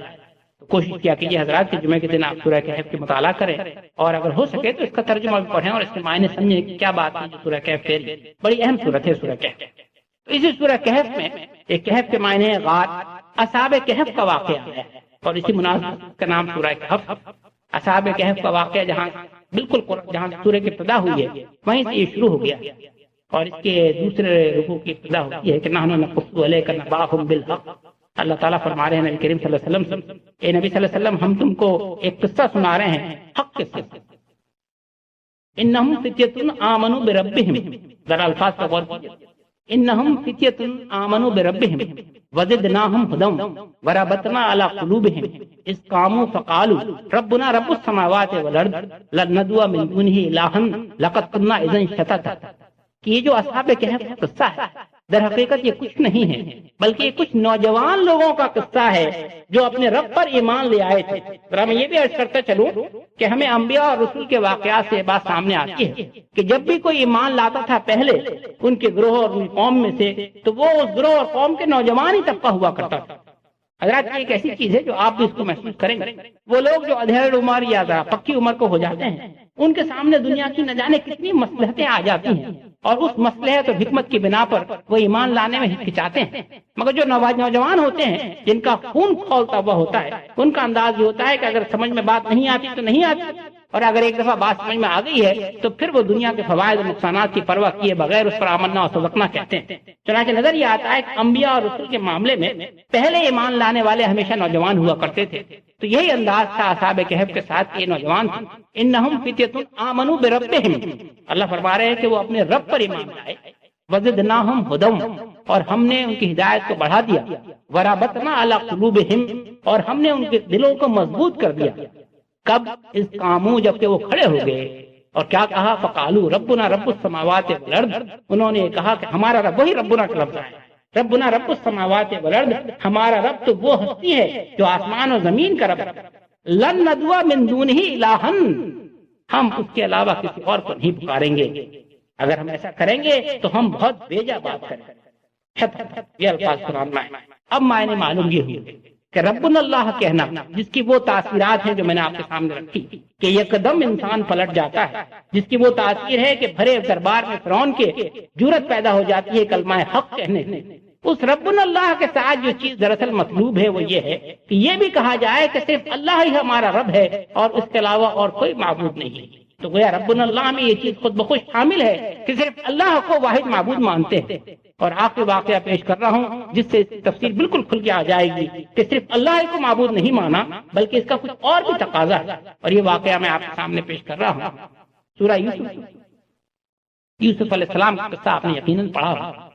جب ان کو جیل خانے میں بھیجا گیا، زلیخا کے ساتھ جو ان کا واقعہ ہوا تھا اس کے بعد تو قرآن یہ کہتا ہے کہ وَدَخَلَ مَعَهُ فَتَيَانِ وَدَخَلَ مَعَهُ السِّجْنَ فَتَيَانِ، جیل خانے میں ان کے ساتھ دو نوجوان لوگ بھی داخل ہوئے، اور جیل خانے میں پھر یوسف علیہ السلام کا جو ظاہر نبی تھے اللہ کے رسول، جو ان کا کردار ہوگا اس کا ذکری سے، اور کہ جذبہ یہ تھا کہ جیل خانے میں دعوت کا موقع کو بھی نہیں چھوڑا، تو ان کے کردار سے جو نوجوان متاثر ہوں گے وہ آپ اندازہ کر سکتے ہیں۔ روایت میں آتا ہے کہ پھر کچھ عرصے کے بعد نوجوانوں نے یوسف علیہ السلام سے کہا کہ ہم نے خواب دیکھا، ایک نے تو یہ کہا کہ میں نے خواب دیکھا کہ انی آسر و خمرہ، کہ میں شراب پلا رہا ہوں، شراب کشید کر رہا ہوں، اور دوسرے نے کہا میں نے خواب دیکھا کہ انی احمل فوق راس خبزا تاکل الطیر منہ، میں نے خواب دیکھا ہے کہ میرے سر پہ کچھ روٹیاں رکھی ہوئی اور اس میں سے پرندے کھا رہے ہیں۔ تو انہوں نے کہا کہ نبینا بتاویلہ انا نراک من المحسنین، اے یوسف آپ ہمیں اس کی تعبیر بتائیے، کیونکہ ہمارا مشاہدہ یہ ہے کہ آپ کوئی نیک انسان ہے۔ یعنی انہوں نے وہ یوسف علیہ السلام کے کردار سے اس بات کا اندازہ کر لیا تھا کہ کوئی نیک ہستی ہے، تو انہوں نے کہا انا نراک من المحسنین، آپ کوئی نیک انسان لگتے ہیں، ہمیں ذرا تعبیر کی اور تعبیر دی۔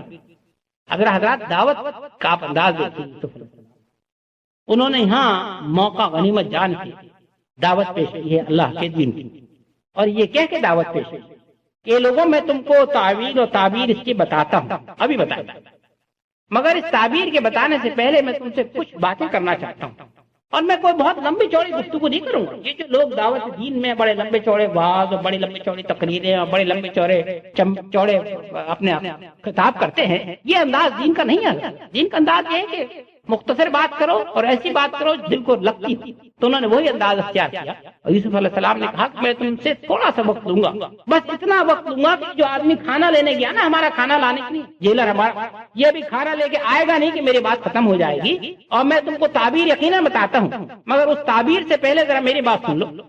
اب آپ غور کیجیے گا کہ دعوت کے اس سے اچھا موقع کیا ہو سکتا تھا کہ دو لوگ خود آئے چل کے اپنے پاؤں، اپنی تعبیر چاہ رہے خوابوں کی وہ، اور یوسف علیہ السلام نے وعدہ کر لیا ہے کہ میں تعبیر بتا دوں گا، ان کے تو بالکل کان لگے ہوئے ہوں گے۔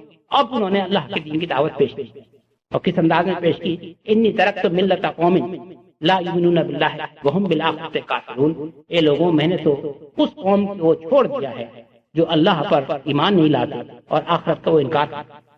اور میں نے کیا کیا؟ اپنا ذکر کر رہے ہیں کہ میں نے یہ کام کر لیا ہے۔ حضرات دعوت کا نقطہ دیکھیے کہ دعوت پیش کی جائے اس انداز میں کہ لوگوں جس کی طرف میں تم کو بلا رہا ہوں وہ کام میں کر چکا ہوں، ایسا نہیں ہے کہ میں نہیں کر رہا ہوں صرف تم کو دعوت دیا، بلکہ پہلے میں نے کیا ہے وہ کام۔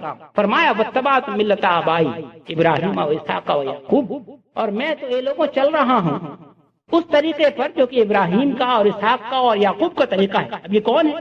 ایک ان کے باپ ہے، ایک ان کے دادا ہے، ایک پردادا، اور یہ ابھی حال ہی کے زمانے میں گزرے ہیں، اور لوگوں کو یقیناً یہ معلوم ہوگا کہ ابراہیم علیہ السلام کی کیا ہستی تھی، تو ان کو یہ بھی اندازہ ہو گیا کہ یہ شخص ان کی اولاد ہے۔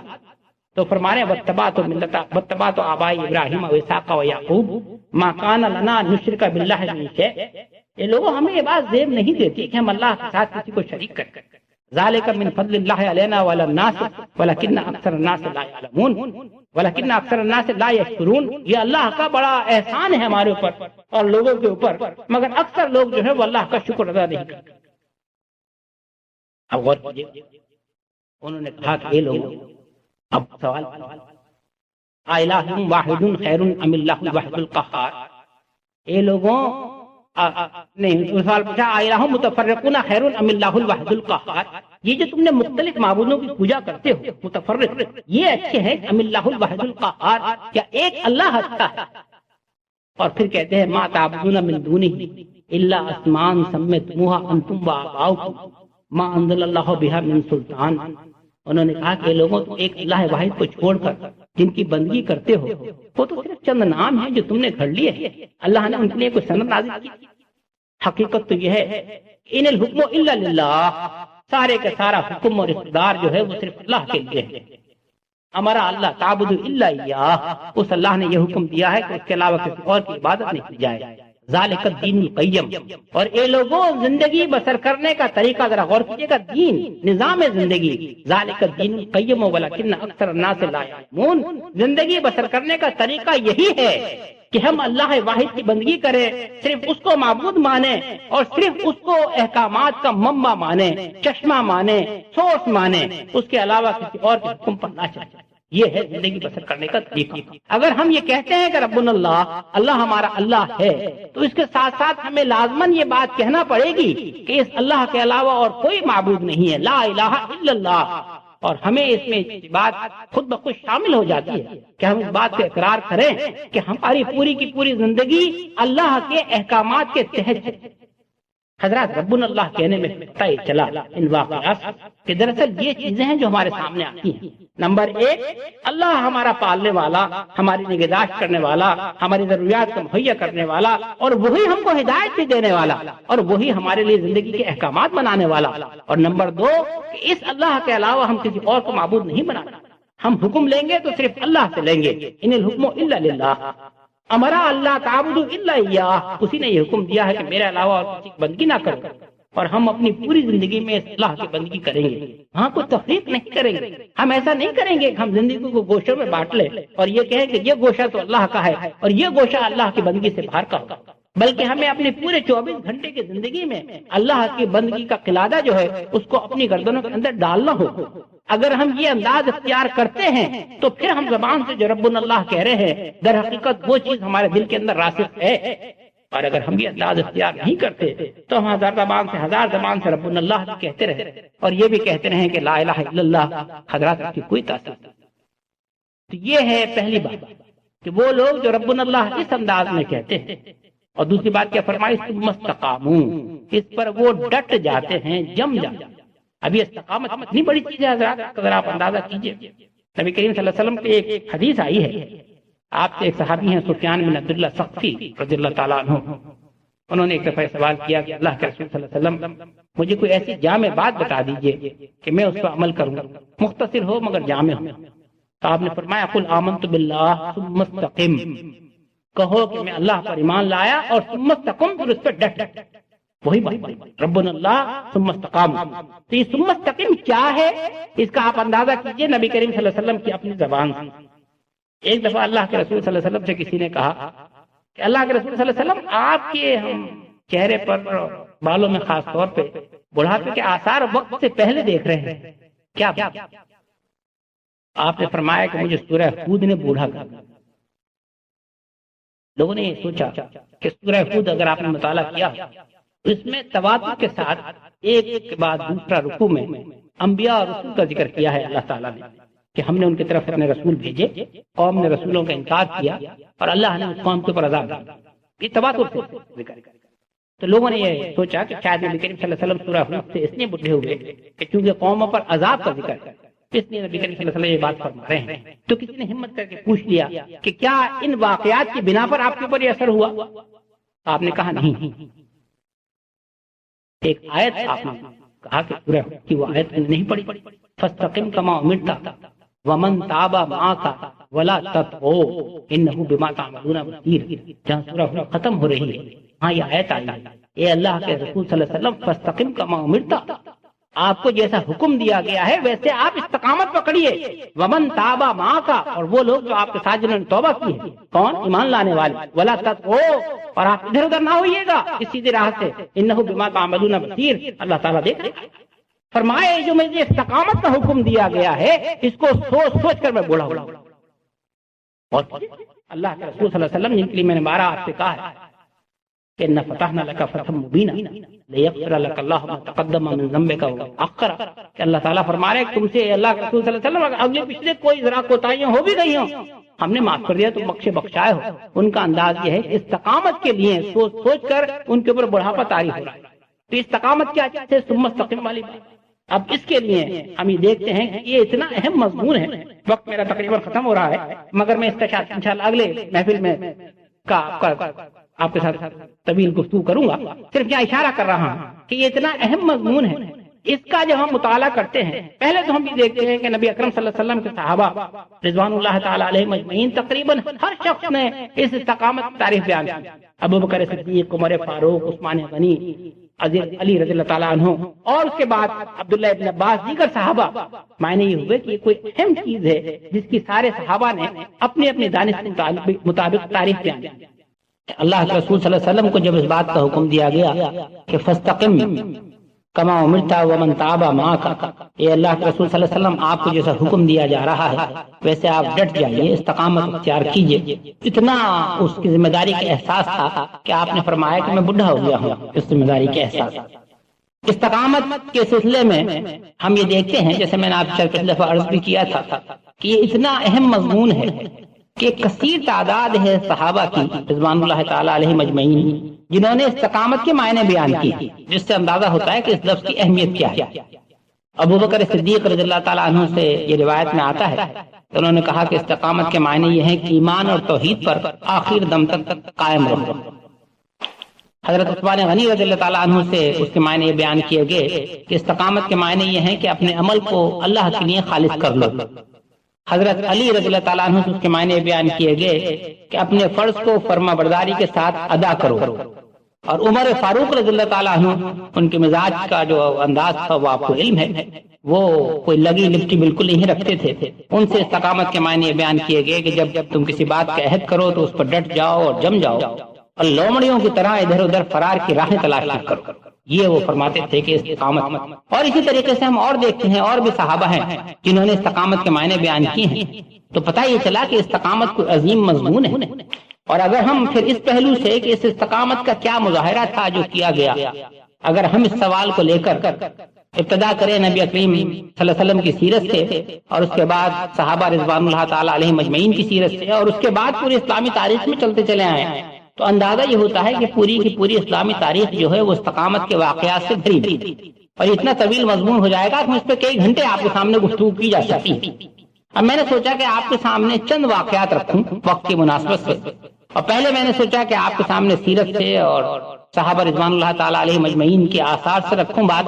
پھر مجھے خیال آیا کہ جب ہم نبی اکرم صلی اللہ علیہ وسلم کی سیرت کا ذکر کرتے ہیں یا آپ کے صحابہ کا ذکر کرتے ہیں اور کوئی واقعات بیان کرتے ہیں، تو ہمارے ذہن میں ایک شیطان وسوسہ ڈال دیتا ہے کہ وہ تو اللہ کے رسول تھے، اور یہ تو وہ لوگ تھے جنہوں نے اللہ کے رسول کو اپنی آنکھ سے دیکھا تھا، تو اگر انہوں نے اس استقامت کا مظاہرہ کیا تو شاید وہ کچھ اور ہی چیز تھے، ہم کہاں ان کے اس درجے کو پہنچ سکتے ہیں۔ یہ شیطان ہے جو وسوسہ ڈالتا ہے۔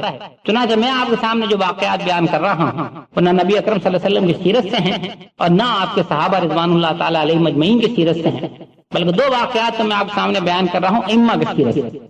ایک امام مالک کا واقعہ اور ایک امام احمد ابن حنبل رحم اللہ علیہ کا واقعہ، اور اس کے بعد پھر میں جیسے میں نے کیا کہ تاریخ تو پورے واقعات سے بھری ہوئی ہے، اور دو واقعات میں آپ کے سامنے بیان کروں گا اپنی بالکل موجودہ زمانے کی زندگی سے، تاکہ آپ یہ نہ کہیں کہ وہ ائمہ تو پھر بھی امام تھے، آج کل کے زمانے کی بات کرو تو آج کل کے زمانے کی بھی انشاءاللہ بات۔ امام مالک کا تو وہ مشہور واقعہ کہ جب طلاق کے مسئلے پر آپ کو معلوم ہے کہ خلیفہ وقت نے ان کو مجبور کیا کہ حق جو بات تھی اس کے خلاف وہ اپنا فتویٰ دیں، اور انہوں نے اس سے انکار کر دیا امام مالک رحمۃ اللہ علیہ۔ تو خلیفہ نے پھر ان کے ساتھ جو سلوک کیا اس کا آپ کو علم ہے کہ خلیفہ نے ان کو سخت سزا دی کہ ان کے دونوں شانے جو تھے ہاتھ کے وہ مونڈھے اتر گئے، اور ان کو منہ کالا کر کر گدھے پر بٹھا کر مدینہ جس کے وہ امام تھے، امام دار الہجرت ان کا لقب ہے، اس مدینے میں ان کو گدھے کے اوپر منہ کالا کر کے گھمائے، اور ان کی استقامت کا واقعہ بیان ہوتا ہے۔ اس حالت میں بھی وہ کہتے جاتے تھے، اے لوگوں اگر تم یہ جانتے ہو کہ میں مالک بن انس ہوں تو تم جانتے ہو کہ میں مالک بن انس ہوں، اور اگر تم نہیں جانتے تو جان لو کہ میں مالک بن انس ہوں، اور میرا یہ فتویٰ ہے اور میرا یہ موقف ہے۔ اپنے موقف کا اس حال میں بھی وہ اظہار کرتے تھے برملا۔ یہ امام مالک کا واقعہ اور امام احمد ابن حنبل کا بھی مشہور واقعہ آپ نے سنا ہوگا کہ جب وہ اپنی ایام میں آخری زمانے کو پہنچے تو بستر مرگ پہ تھے اور ان کی زبان پر بار بار یہ الفاظ آیا کرتے تھے کہ اللہ حیثم کی مغفرت کر دے۔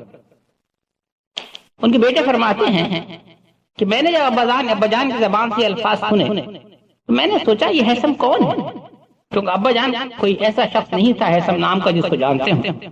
تو ان کے بیٹے نے پوچھا کہ ابا جان یہ حیثم کون ہے جس کی مغفرت کی آپ دعا اس عالم میں کر رہے ہیں کہ آپ روانہ ہونے والے ہیں، رخصت ہونے والے ہیں؟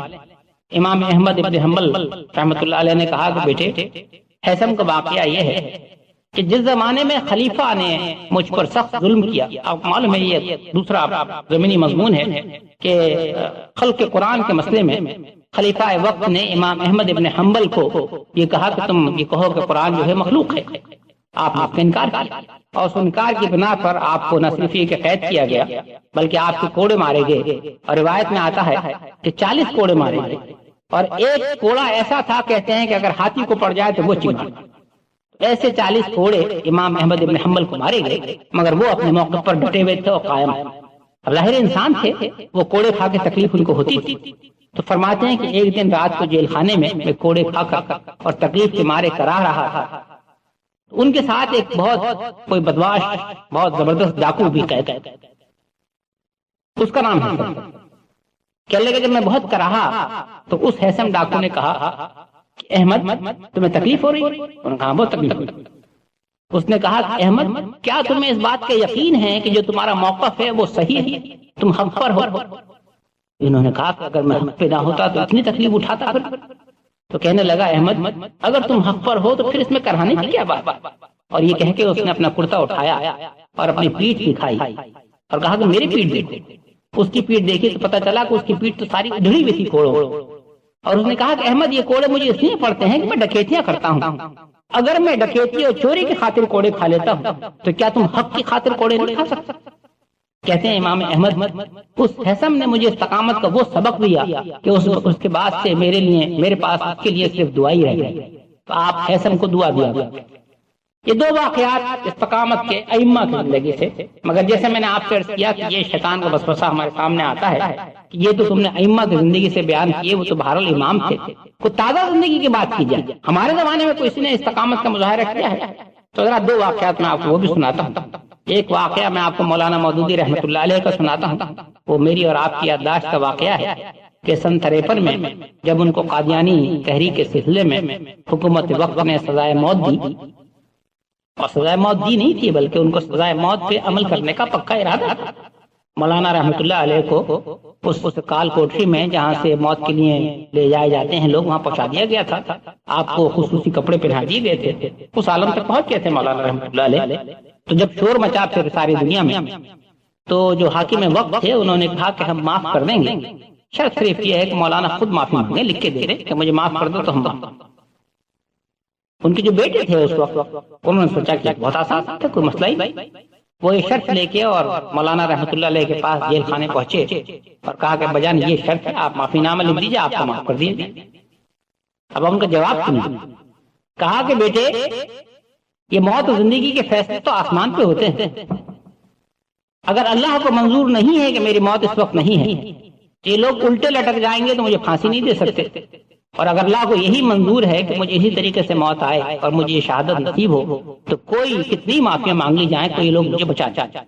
بیٹے جاؤ اور میں ان سے معافی نہیں مانگوں گا اور تم آرام سے جا کے۔ یہ کہہ کے مولانا رحمۃ اللہ علیہ اور جو ان کا اس وقت کا جیلر تھا اس کا بیان یہ بعد میں شائع ہوا ہے کہ مولانا اس رات ایسے سوئے جیسے کوئی بچہ سویا کرتا ہے، آرام کی نیند، اس چین اور سکون کی نیند سو گئے۔ حضرات یہ وہ استقامت تھی، پھر اللہ کو منظور نہیں تھا چنانچہ وہ جھوٹے۔ اور آخری واقعہ میں آپ کو استقامت کا بیان کرتا ہوں، سید قطب شہید رحمۃ اللہ علیہ کا، جن کو ناصر کے زمانے میں پھانسی دی گئی، اور وہ بھی اسی لیے کہ وہ اللہ کے دین کی خاطر ڈٹ گئے تھے اور جم گئے تھے۔ ان کے واقعے میں تو تھوڑا سا لطیفہ بھی کہ جب ان کو پھانسی کے لیے لے جایا جا رہا تھا تو وہ جو سرکاری مولوی اس وقت تھے انہوں نے کہا سید قطب شہید رحمۃ اللہ علیہ سے کہ مولانا آپ کو پھانسی دی جا رہی ہے، آپ کلمہ پڑھ لیجیے۔ تو سید قطب مسکرائے اور کہنے لگے کہ اسی کلمہ پڑھنے کی سزا میں تو ہم کو پھانسی دی جا رہی ہے. کلمہ پڑھنے کے کیا معنی؟ اس کلمہ پڑھنے کی سزا میں تو ہم کو پھانسی دی. اور یہ کہتے ہوئے سید رحمۃ اللہ علیہ جو ہیں وہ شہادت کا جام نوش فرمائے.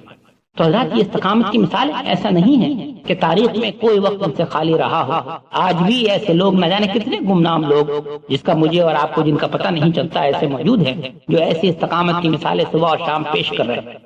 تو قرآن انہی کا ذکر کر رہا ہے کہ صرف یہ نہیں کہا کہ ربنا اللہ ثم استقاموا، مگر اس پہ وہ ڈٹ گئے اور آخر وقت تک اس عمل پہ قائم رہے. اگر یہ انہوں نے کیا تو پھر اللہ کے ہاں سے وہ جزا اور ثواب ہے جس کا قرآن نے بھی یہاں ذکر کر. تو یہ دراصل پہلا مضمون تھا جو پچھلی دفعہ ختم ہو جانا چاہیے تھا. آگے چلیے اب کیا بات فرمائی کہ ومن احسن قولا ممن دعا الی اللہ، اس سے بہتر بات اور کس کی ہوگی جس نے اللہ کی طرف دعوت دی، وعمل صالحا، نیکی کا کام کیا، وقال اننی من المسلمین، اور یہ کہا کہ میں مسلمانوں میں ہوں.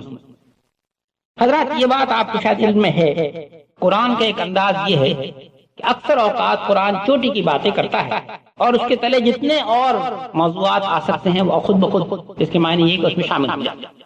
یہی انداز قرآن نے یہاں اختیار کیا ہے کہ جب ربنا اللہ اور استقامت کی بات ہوگی تو یوں تو اس میں بہت سی چیزیں شامل ہو سکتی تھیں. اس میں ہر قسم کی عبادت آ جائے گی، اس میں ہر قسم کے معاملات آ جائیں گے، اس میں ہر قسم کا نیکی کا فعل اور عمل آ جائے گا. مگر قرآن نے یہاں چھوٹے کی بات کی اور وہ یہ کہ ربنا اللہ اور ثم استقاموا کا جو سب سے اعلیٰ ترین مظہر ہے وہ یہ ہے کہ اللہ کی دین کی دعوت. ومن احسن قولا، یہی لفظ آیا، اس سے بہتر بات اور کس کی ہوگی جو اللہ کے دین کی طرف دعوت دے. اب اس ایک آیت میں تین باتیں ہیں. اللہ کے دین کی دعوت دو، وعمل صالحا، اور نیکی کا کام کرو، وقال اننی من المسلمین، اور یہ بھی اس نے کہا کہ میں مسلمانوں میں ہوں.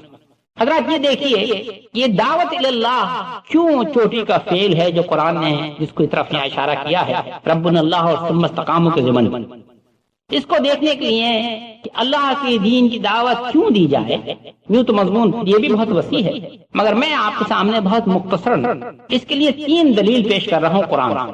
اس امید اور دعا کے ساتھ کہ ایک آج کی بات میرے اور آپ کے ذہن میں بس کیا ہے کہ در حقیقت کرنے کا کام یہی ہے کہ اللہ کے دین کی دعوت. اس کی پہلی دلیل یہ ہے حضرات کہ ختم نبوت کا تقاضا یہی ہے کہ اللہ کے دین کی میں اور آپ دعوت. ختم نبوت کے کیا معنی؟ ختم نبوت کے معنی یہ ہے کہ اللہ تعالیٰ نے انبیاء کا سلسلہ ختم کر دیا ہے. اللہ کی طرف سے اب کوئی پیغامبر نہیں آئیں گے.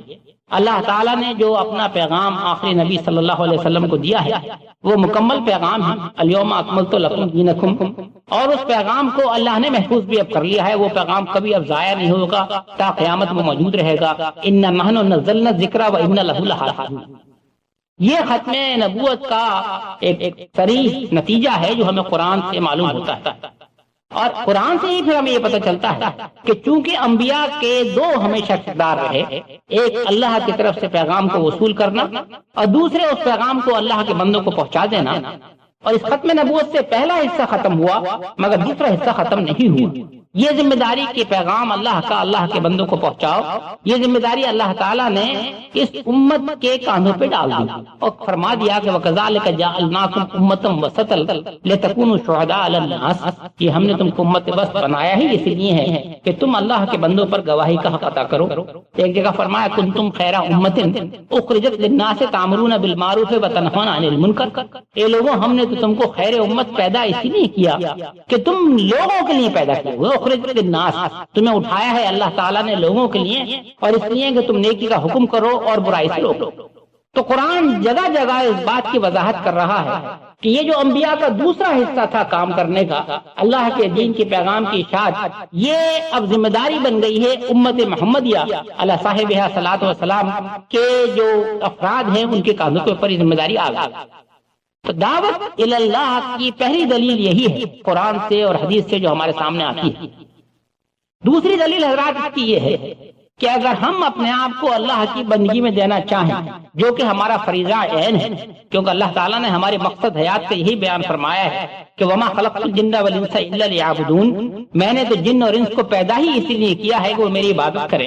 اگر ہم اپنے آپ کو اللہ کی مکمل بندگی میں دینا چاہیں، وہ بندگی جس کا منبع وہ جملہ ہے جو میں نے پچھلے دفعہ عرض کیا کہ ان الحکم الا للہ، سارے کا سارا حکم اللہ کی طرف سے ہے، اللہ کے احکامات آپ کی ساری زندگی میں جاری اور ساری ہوں گے، اور یہ بندگی آپ کی 24 گھنٹے کی بندگی ہوگی، یہ نہیں کہ ایک خاص گوشوں میں اللہ کی بندگی ہے اور باقی گوشے اللہ کی بندگی سے آزاد ہیں۔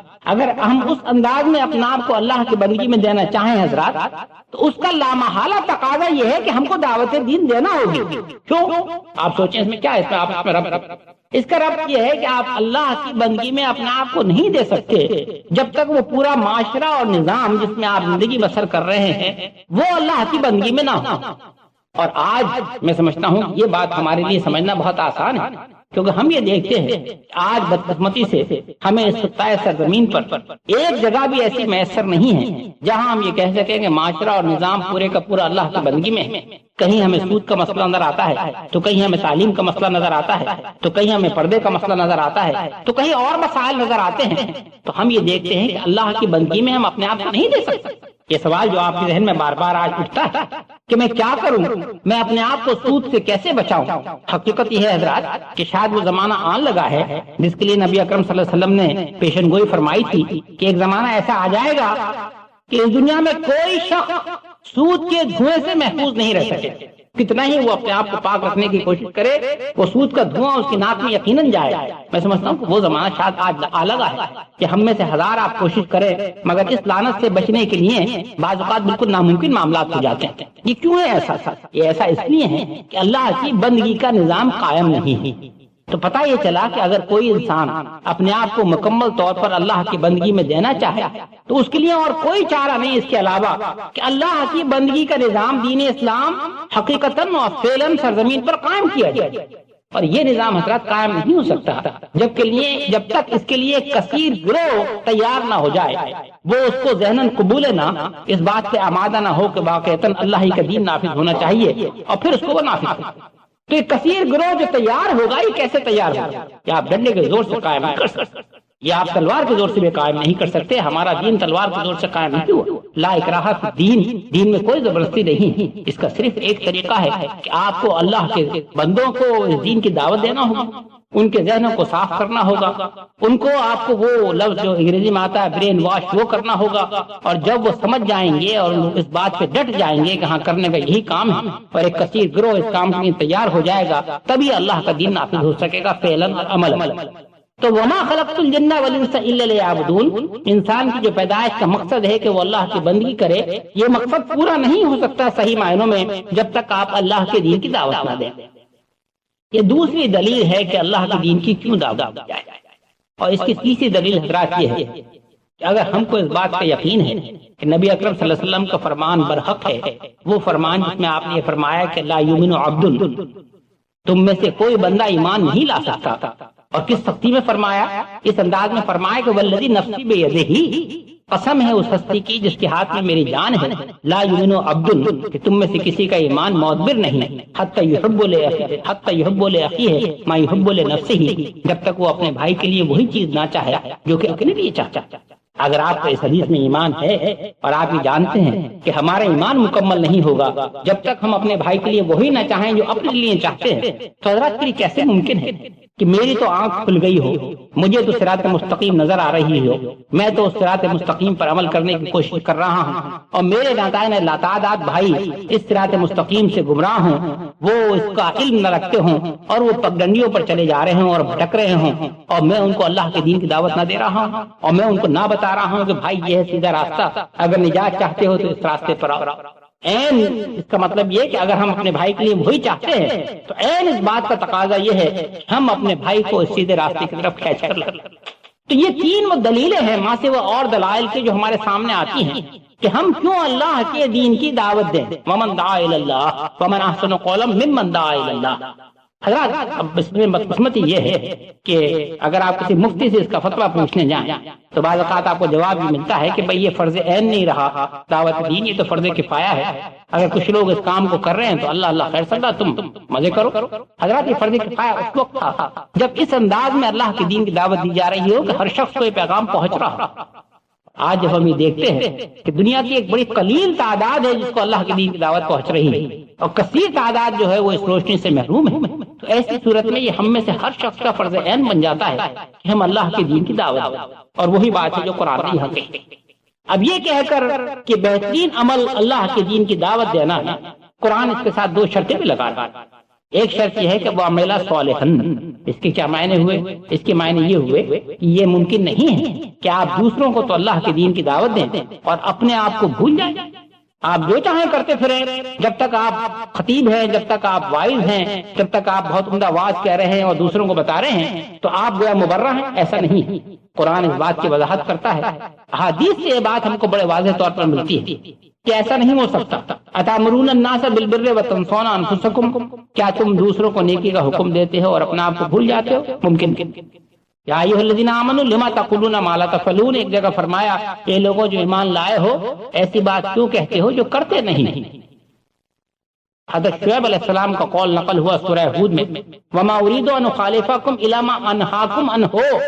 اے لوگوں ایسا نہیں ہے کہ میں تمہیں کسی چیز سے روکوں اور خود اسی چیز کے پیچھے چل پڑوں. یہ نہیں ہو سکتا. اگر میں تمہیں کسی چیز سے روک رہا ہوں تو میں خود اس سے رکا ہوا ہوں گا. یعنی میرے قول اور فعل میں حتی الامکان یکسانیت پائی جانی چاہیے، تضاد نہیں ہو.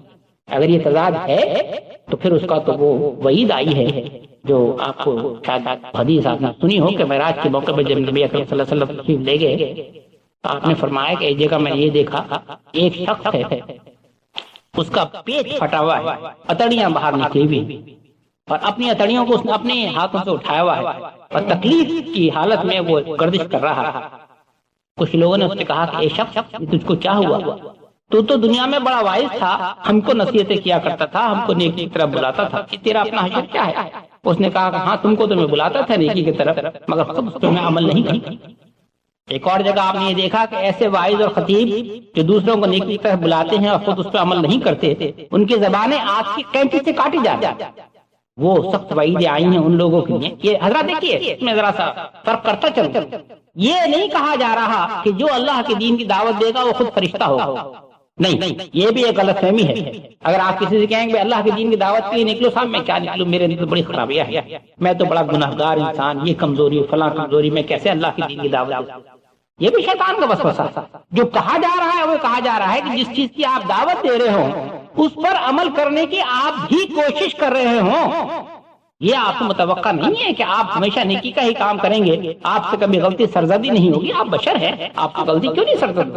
مولانا اشرف علی تھانوی رحمۃ اللہ علیہ کا واقعہ آتا ہے کہ وہ تو یہ فرمایا کرتے تھے کہ جب میں اپنے اندر کوئی خامی یا خرابی محسوس کرتا ہوں تو ایک اس کا طریقہ یہ ہے کہ میں ممبر پر کھڑے ہو کر اس کے خلاف بات کہنا شروع کر دیتا ہوں. اور جب میں بات کہتا ہوں تو میرا نفس مجھ سے کہتا ہے کہ یہ شخص تو دوسروں کو سمجھا رہا ہے، خود اپنے آپ کو سنبھال. تو میری اصلاح بہت تیزی سے اس واقعے کے متعلق ہو جاتی ہے. تو یہ آپ سے نہیں توقع کی جا رہی کہ آپ بالکل فرشتے ہو کہ اللہ کے دین کی دعوت دیں. جو توقع آپ سے کی جا رہی ہے وہ یہ ہے کہ جس چیز کی آپ دعوت دے رہے ہیں اس پر آپ خود بھی یقین رکھتے ہوں اور حتی الامکان اس پر عمل کرنے کی کوشش کریں. کیونکہ اگر ایسا نہیں ہوگا تو جن کو آپ نے دعوت دی ہے، دیکھیے بڑے انسان کی فطرت ہے، اگر آپ کسی سے کسی کام کو کرنے کے لیے کہیں تو وہ اس پہ عمل کرنے سے پہلے آپ کو پہلے ٹٹولے آپ کا اپنا کیا عمل ہے اور آپ کو کھگالنے کی کوشش کرے گا، آپ کے متعلق معلومات حاصل کرے گا. اور اگر اس کے آپ کے اپنے عمل میں کوئی کھوٹ نظر آئے گا تو اس کے اوپر اس دعوت کا قطعاً کوئی اثر نہیں ہوگا، بلکہ الٹا اثر ہوگا. وہ کہے گا صاحب ان کے اندر خلوص نیت ہی نہیں، یہ تو ہم کو تو کہتے ہیں اور خود اس پر عمل نہیں کر. چنانچہ ایک شرط تو قرآن نے یہ لگائی کہ وعمل صالحا، اس نے نیکی کا کام کیا، اور دوسری شرط یہ لگائی کہ وقال اننی من المسلمین. اب بتا رہے اس پہ غور کیجیے کہ پہلی شرط تو سمجھ میں آ رہی ہے، یہ دوسری شرط میں کیا اہم بات ہے کہ اس نے کہا کہ میں مسلمان ہوں. مسلمان تو ہے، تو دعوت دے رہا ہے، اس میں کون سی بات ہے؟ اسلامی کی تو دعوت دے رہا ہے. تو یہ جو کہہ رہا ہے کہ اننی من المسلمین، اس میں کیا اہمیت ہے؟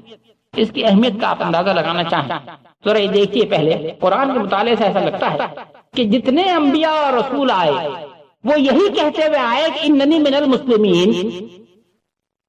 نوح علیہ السلام کے متعلق ایک جگہ قرآن میں آیت آئی کہ انہوں نے اپنے قوم کے لوگوں سے کہا فَإِن تَوَلَّيْتُمْ، اے لوگوں اگر تم منہ پھیرتے ہو، فَمَا سَأَلْتُكُم مِّنْ أَجْرٍ، تو میں نے تم سے کوئی بدلہ تو نہیں مانگا اپنے اس کام. إِنْ أَجْرِيَ إِلَّا عَلَى اللَّهِ، میرا اجر تو اللہ کے ذمہ ہے. وہ امرت ان اکون من المسلمین، اور اللہ نے مجھے حکم یہ دیا ہے کہ میں مسلمانوں میں سے ہو جاؤں.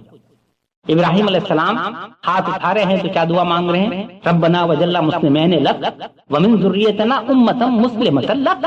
سورہ بقرہ میں جو ان کی دعا آئی ہے، اے رب مجھے اور میرے بیٹے کو مسلمان بنا، اور اے رب ہمیں مسلمان رکھ، اور اے رب میرے اولاد میں سے بھی لوگ مسلمان ہی اٹھے۔ یوسف علیہ السلام دعا مانگ رہے ہیں تو کیا مانگ رہے ہیں؟ فاطر السماوات والارض انت ولی فی الدنیا والآخرہ توفنی مسلما۔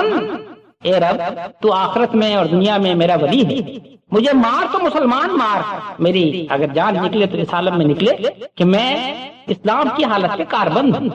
نبی کریم صلی اللہ علیہ وسلم سے تو جگہ جگہ یہ بات کہلوائی گئی، قل ان صلاتی و نسکی و محیای و مماتی للہ رب العالمین، سورہ نام کی آیت ہے، لا شریک لہ و بذالک امرت وانا اول المسلمین۔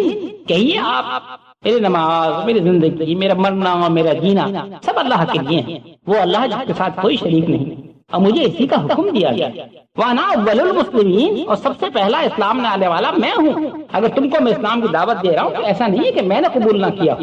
ایک جگہ فرمایا کہ امرت ان اعبد رب هذه البلدۃ الذی حرمها وله كل شیء وامرت ان اکون من المسلمین، سورہ نمل کی آیت ہے۔ مجھے تو حکم یہ دیا گیا ہے کہ اس محترم شہر کے رب کی بندگی کرو۔ کون سا محترم شہر؟ مکہ، اور اس کے اختیار میں ساری چیزیں ہیں، اور مجھے حکم یہ بھی دیا گیا ہے وہ مرتو نکونا من المسلمین، کہ میں مسلمانوں میں سے ہو جاؤں۔ تو یہ بھی طویل مضمون ہے کہ ہر نبی اور ہر رسول یہی دعا مانگتا ہوا، اسی چیز کی تمنا کرتا ہوا، اسی چیز کا برملا اعلان کرتا ہوا کہ مجھے حکم یہ ہے کہ میں مسلمانوں میں سے ہو جاؤں۔ اب پھر وہی سوال ہوگا اس کی اتنی اہمیت حضرات دو پہلو سامنے آئے۔ ایک تو اس میں پہلو سامنے آتا تواضع اور انکساری کا۔ یہ لوگوں میں کوئی اعلیٰ اور عرفہ چیز نہیں ہوگی۔ اس کا آپ کو تجربہ حضرات جب ہی ہو سکتا ہے جب آپ اللہ کے دین کی دعوت کا کام شروع کریں اور کچھ لوگ آپ کی بات پر کان دھرنا شروع کر دیں اور آپ کی بات سنیں، تو شیطان آپ کو گھیرنے کے لیے جو کوششیں کرتا ہے، جس کا ذکر آخر میں آ رہا ہے، اس کی ایک بڑی کاوش یہ ہوتی ہے کہ وہ آپ کے کان میں بار بار یہ وسوسہ ڈالتا ہے کہ تم اب کوئی بڑی چیز ہو، تم ان لوگوں سے جن کو تم دعوت دے رہے ہو ان سے کم از کم تم تھوڑے سے اعلیٰ اور عرفہ ہو، کہ تمہاری بات سنتے ہیں، تم زیادہ علم رکھتے ہو، تم کوئی چیز ہو۔ تو اس کی نفی کرنے کے لیے، ورنہ خدا نہ کرے یہ بڑا خطرناک پہلو ہے اور یہ انسان کو تکبر کی طرف لے جا سکتا ہے، اس کی نفی کرنے کے لیے تواضع کا وہ انداز اختیار کیا گیا کہ اننی من المسلمین، بار بار یہ کہو یہ لوگوں میں تمہیں میں سے ہوں۔ میں نے آپ کو بار بار وہ روایت سنائی ہے کہ نبی کریم صلی اللہ علیہ وسلم ٹکڑوں بیٹھ کے کھانا کھایا کرتے تھے اور کہا کرتے تھے کہ میں تو ایک غلام ہوں، اللہ کا غلام ہوں، اور غلاموں کی طرح بیٹھ کے کھانا کھایا کرتا ہوں۔ عمر فاروق رضی اللہ تعالیٰ عنہ کا وہ مشہور واقعہ آپ کو تواضع کا معلوم ہو کہ ایک دفعہ جب وہ امیر المومنین ہیں اور کس درجے کے وہ امیر المومنین تھے اس کا اندازہ آپ کو ہے، ممبر پہ کھڑے ہوئے مدینہ منورہ میں خطبہ دے رہے ہیں، اور خطبہ دیتے دیتے یکایک عمر فاروق رضی اللہ تعالیٰ عنہ نے کہا اے عمر، بھول گئے تم کہ ایک دفعہ تم مکے میں بکریاں چراہا کرتے تھے؟ اور یہ کیسے بیٹھ گئے؟ خطبے کا موضوع کچھ اور تھا، اس میں یکایک کا ذکر کہاں سے آ گیا کہ اے عمر تم بکریاں چراہا کرتے، اور بیٹھ گئے۔ اس سے پوچھا لوگوں نے کہ امیر المومنین آپ کو آج کیا ہوا؟ کہنے لگے کہ عمر کو شیطان نے آن کے بہکایا اور عمر کے دل میں یہ وسوسہ آیا کہ عمر آج تم امیر المومنین ہو گئے ہو، کہ پوری دنیا تمہارے اشارے پہ چلتی ہے، سب تمہاری بات سننے کے لیے بیٹھے ہوئے۔ تو میں نے اس کا توڑ یہی کیا کہ وہیں کھڑے ہو کے میں نے سب کے سامنے بات کہی کہ عمر تم بھول گئے اس بات کو کہ ایک وقت وہ تھا کہ مکے میں بکریاں چراہا۔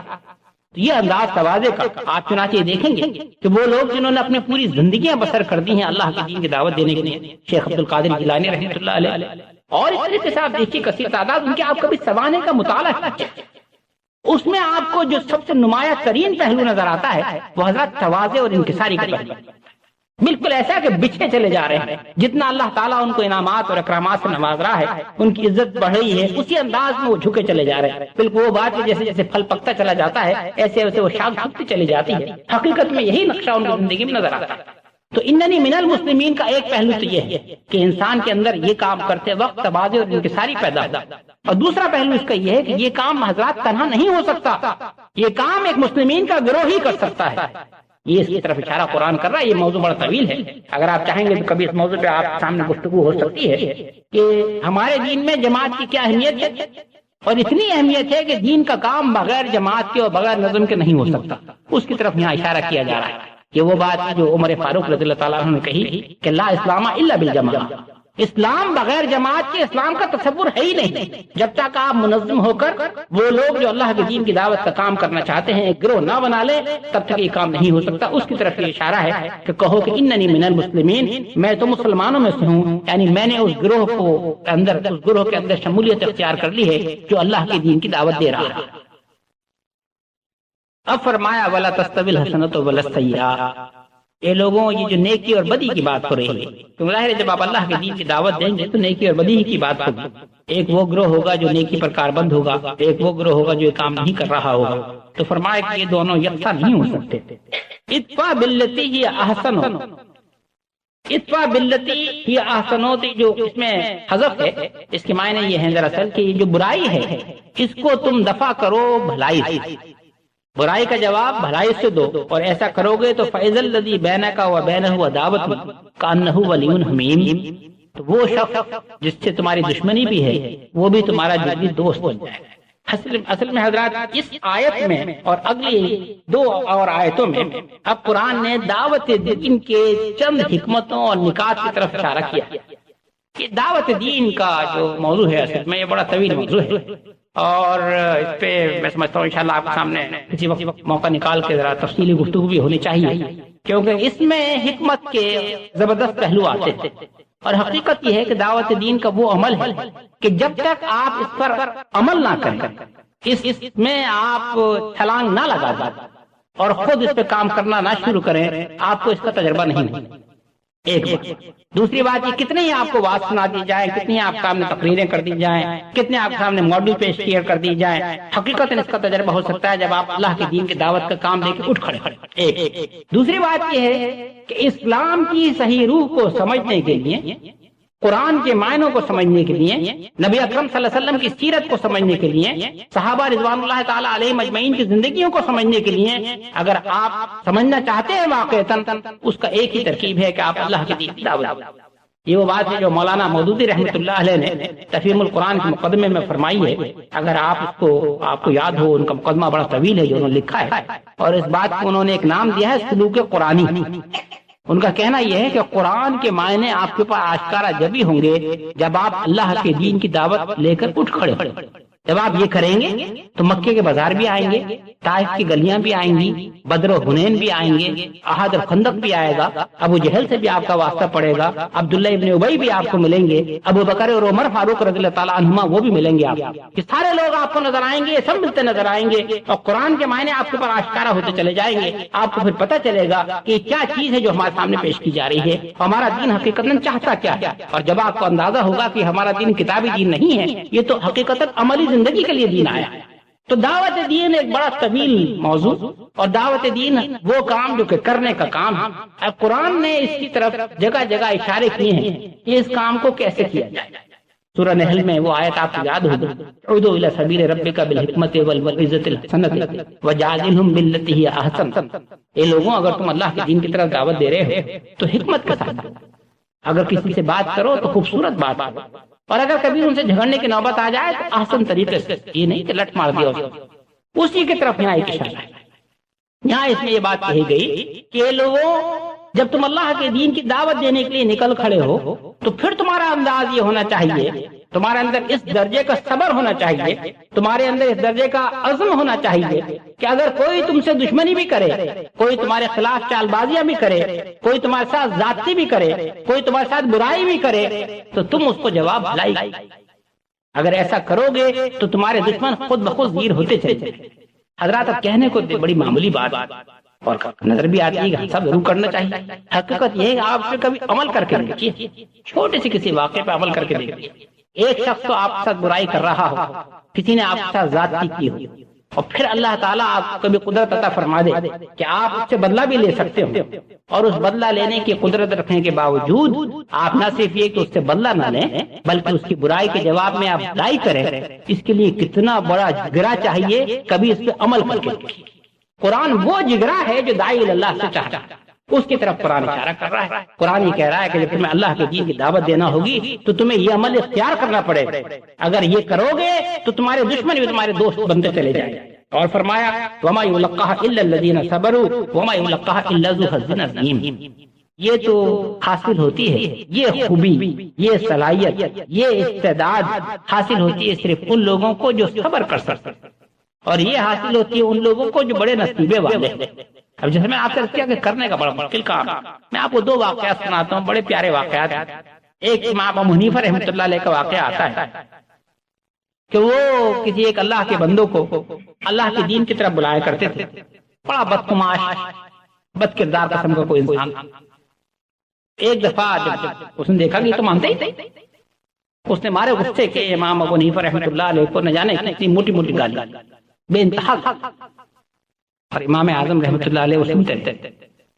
وہ جب سنا کے چلا گیا اپنے گھر پر، امام اعظم تھوڑی دیر میں اپنے گھر سے، آپ معلوم امام اعظم رحمۃ اللہ علیہ بڑے رئیس اور مالدار انسان تھے، اور اس زمانے میں ان کا لاکھوں کا تجارت کا کاروبار، معمولی آدمی نہیں تھی۔